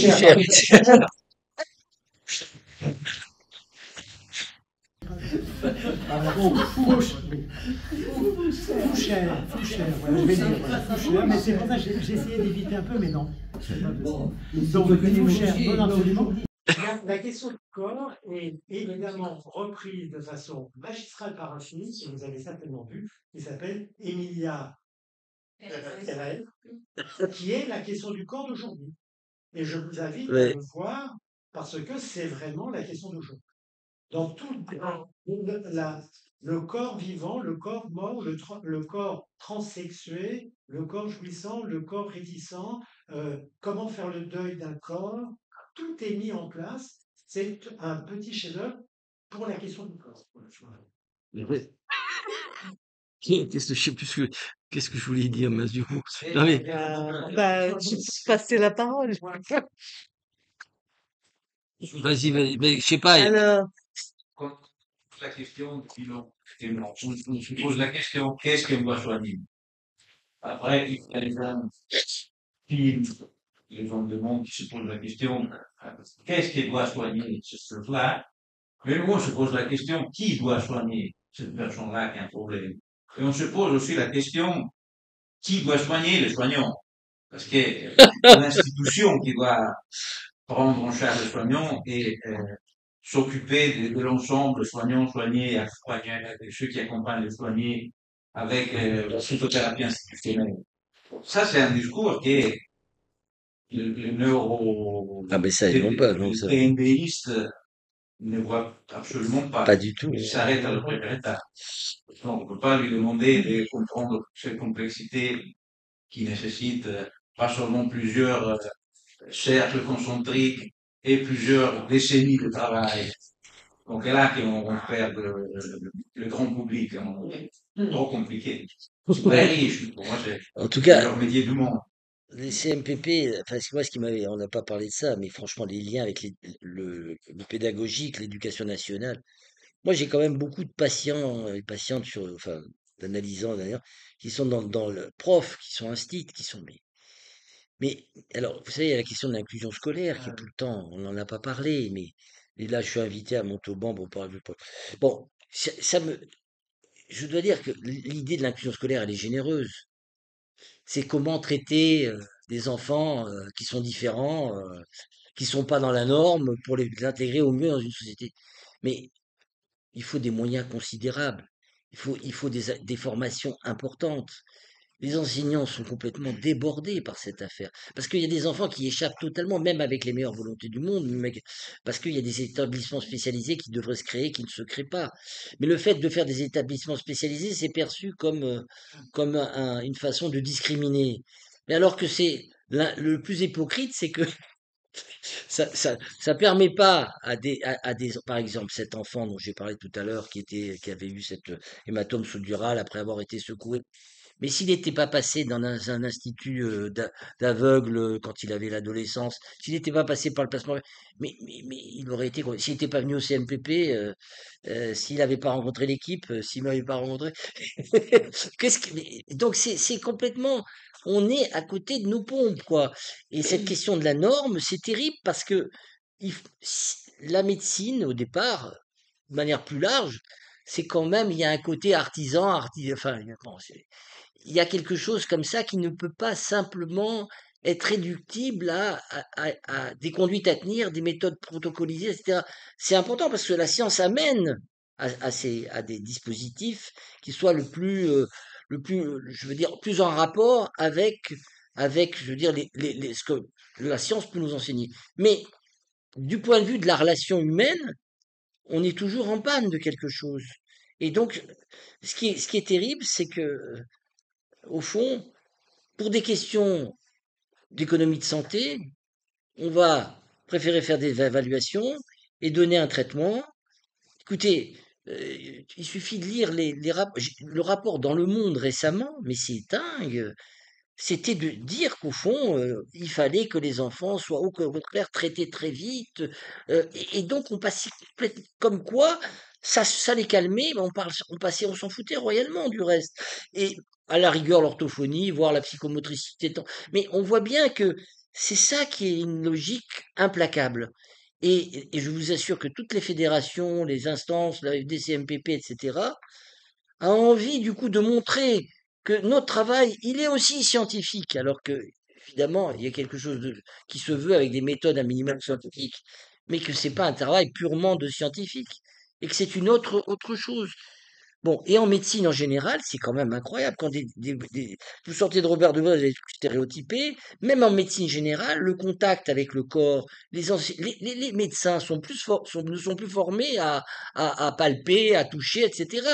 Donc, d'où, comme le travail à distance avec l'ordinateur, on voudrait faire ça.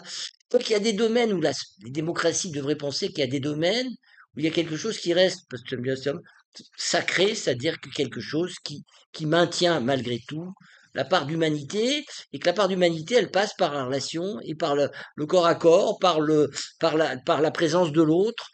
Et vous savez, c'est extraordinaire. Récemment, je passe un examen, j'ai pas vu une seule fois le médecin qui s'occupait de la technique radiologique en question, etc. J'ai vu la secrétaire qui, et puis j'ai ramené mon appareil, la secrétaire je me suis dit, on voit, j'ai dit, mais il y a quelqu'un qu'on voit en général, au minimum, pour serrer la main, pour demander de quoi il s'agit, etc. Et ça m'a fait rire, parce que je lui dis, vous savez, moi, je suis médecin, mais je travaille pas du tout comme ça. Mais c'est passé dans les mœurs, parce que c'est une réponse technique.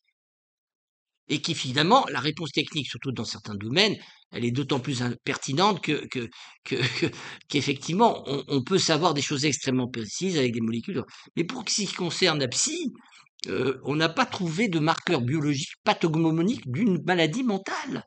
Si vous lisez François Gonon, il n'y en a pas. C'est-à-dire que c'est quand même plus riche. C'est trop compliqué, quoi. On n'est pas au bout du cerveau, si j'ose dire. Ça résoudrait rien du tout non plus. Oui, puis ça échappe, oui. Enfin, de toute façon, c'est le réel. Bon, enfin, et ça, le réel, on ne veut rien en savoir, parce que la définition lacanienne du réel, c'est qu'il y a de l'impossible. Il y a quelque chose qui échappe. On peut tourner autour, on peut essayer de trouver des théories, on peut tisser des tas de choses, mais il y a quelque chose qui échappe. Ça n'est pas dissible. Moi, je voudrais dire, Politiquement, alors j'en parle même en pas. faveur, il y a des livres récents de neurophysiologie qui ont l'impression de lire des livres de psychanalyse. Moi, j'ai vu l'évolution. Il y a 20 ans, il y avait des livres de neurophysiologie, qui parlaient des molécules, des... Ça, tu pourras en parler, ouais. Aujourd'hui, je parle de subjectivité, je parle d'interaction avec d'autres personnes, je parle Oui. des concepts de la psychanalyse. Et on voit aussi dans les signatures du livre aussi des psychanalystes. Évidemment, ce sont des livres que les TNDistes ne connaissent pas. Oui, les TNDistes, c'est vraiment le réductionnisme à mort. Mais par exemple, un professeur comme le professeur, on l'avait vu à Stop DSM, professeur Munich, qui est responsable de l'Institut de génétique à côté de Necker, il travaille avec des analystes, il travaille avec des gens qui ont une autre lecture des choses. Alors je dis pas que c'est le nirvana, hein, mais c'est quand même intéressant. Donc il y a un brassage. Bon. Alors, je vais quand même dire, si ça vous intéresse, j'ai amené des bouquins exprès parce que je suis venu aussi pour mes bouquins, bien sûr. Et si je peux donner une facture aux personnes qui sont éventuellement intéressées, je vais aller prendre je parie que je suis un bon commercial. Et si ça vous intéresse, vous pouvez éventuellement me demander une facture, mais on mettre un chèque, une espèce, chèque au nom de Chan, une espèce, c'est pour Chan aussi, mais oui. Non, non, mais je vous le dis, non, mais c'est la fin, la fin, j'ai faim, oui, c'est vrai. Mais Peut-être qu'il y en a, il y a que peut-être des encore une ou deux questions ou trois questions. Moi, ça m'est des égal, hein, mais débats. je suis plus pressé, hein. Mon cœur a arrêté de se. Dans tous les cas, il y a cette réussite, une manière de noter. Alors que nous apprenons beaucoup avec les chefs. Oh, non, Non, pas tous, pas hein. un cas à ce qui était à la portée petit de garçon, d'adolescent.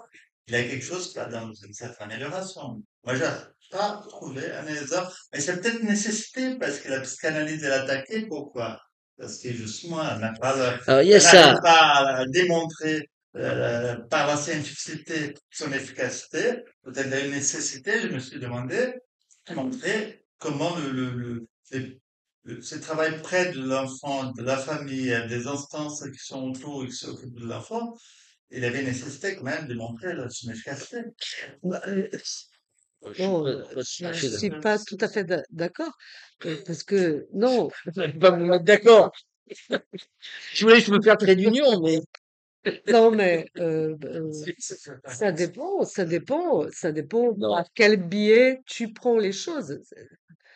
Ça peut être un éloge, d'ailleurs, de voir que même des enfants avec un déficit terrible, autistes, déficitaires, peut, dans une cure, aboutir à un noyau et des de... islamistes, là, par exemple.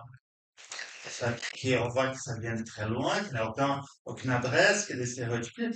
Montrer un peu Voilà, l'inconscient. mais le réel de la chose fait en sorte que, ben voilà, c'est un enfant que parle très peu, qu'il Il parle.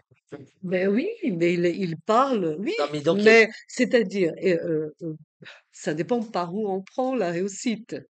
Réussite scolaire, il n'y a pas. Adaptation scolaire, il y a eu. Une réflexion, des Oui, pensées, oui, voir mais quelque chose clinique, de oui, positif, et que le Mais travail oui, à clinique, l'interne oui. se démontre que sincèrement, c'est possible. Ah c'est oui, le oui, oui. cheminement qui Ça, peut, oui. le cheminement d'un patient pris en charge avec ce qu'il a pu avoir comme ouverture et puis les limites auxquelles on est confronté.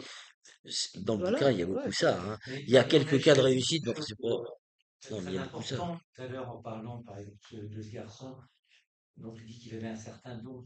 Tout à fait, ça me fait Je penser. trouvais intéressant, tu l'as pas dit comme ça, mais que à notre place, on ne préjuge jamais de ce qui adviendra comme solution pour cet enfant. Tout Et à ça fait. fait une différence fondamentale. C'est-à-dire que quand on parle de trouble, il est question de corriger, d'obtenir tel ou tel résultat. Mhm. Quand on reçoit un enfant et qu'on travaille à partir, on fait des hypothèses inconscientes, simplement qu'on travaille avec ce réel-là, on ne préjuge pas de ce qui adviendra, mais que ça peut advenir. Et à partir de là, en effet, c'est difficile de parler de réussite. C'est-à-dire qu'on fait taire quand même ce qui sont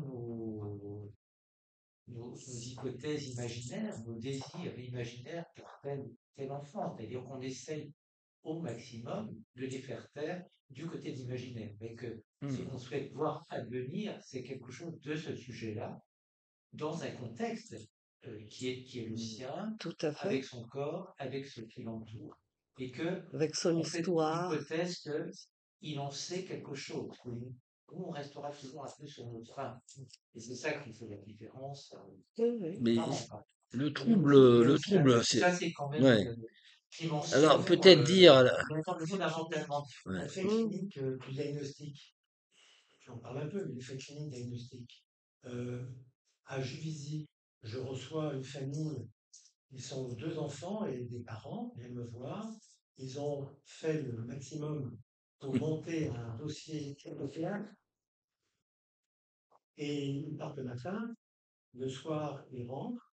Et ça, je crois que c'est le père qui dit ça. Le lendemain, avec beaucoup d'honnêteté et beaucoup de sensibilité, il dit, ben voilà, une fois estampillé cet enfant handicapé, nous étions partis le matin, nous étions 4. Le lendemain, nous étions 3 et un handicapé.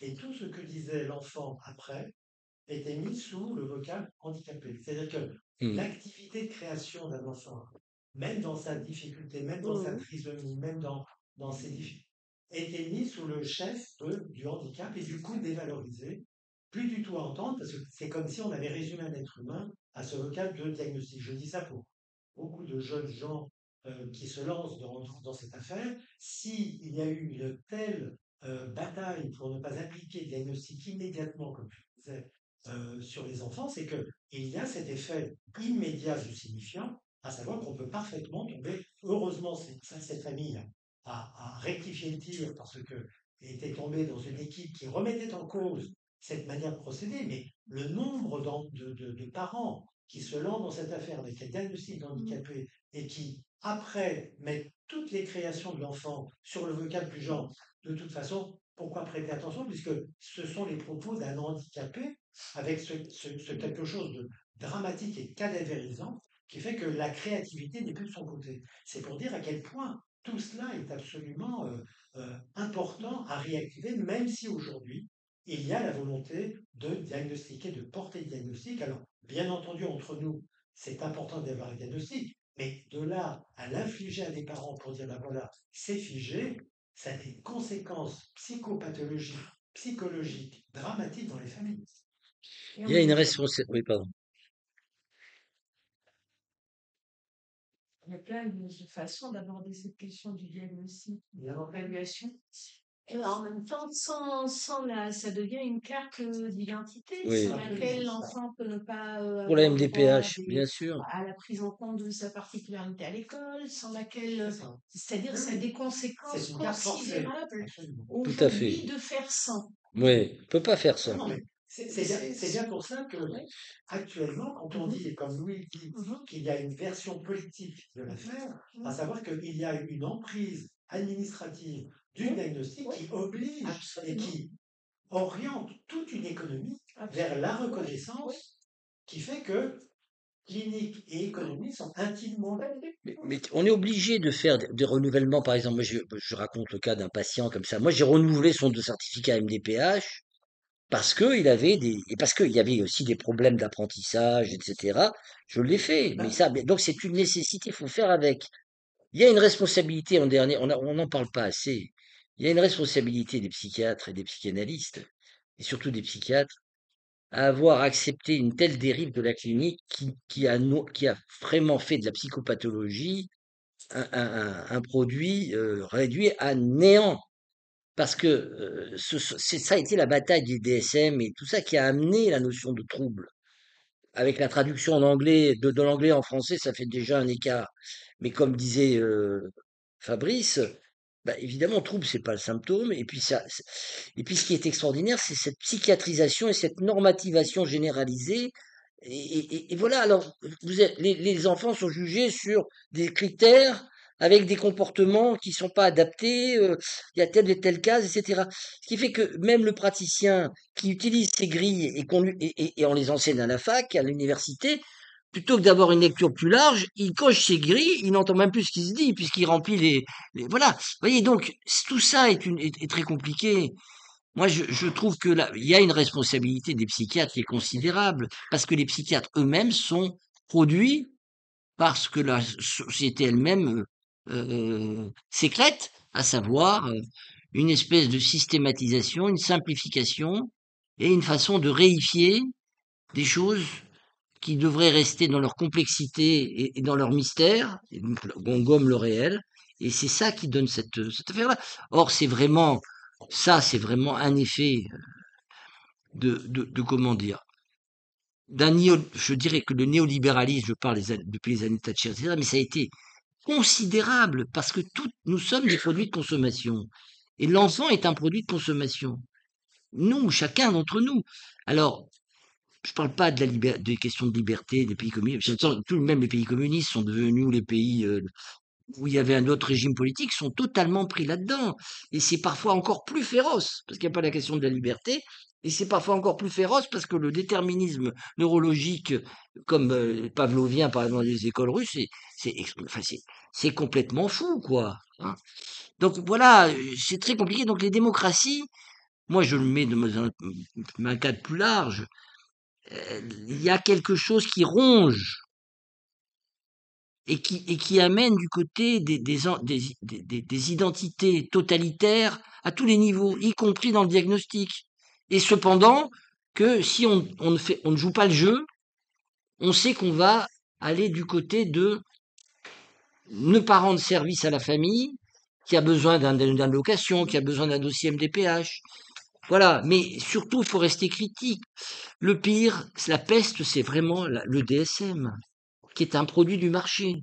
Et qui en plus, on a des repentis du DSM, mais ne croyez pas du tout qu'ils sont repentis parce que ils ont produit cette affaire. Ils sont repentis parce qu'ils pensent qu'il n'y a pas assez de recherche neuroscientifique pour améliorer encore la qualité du DSM.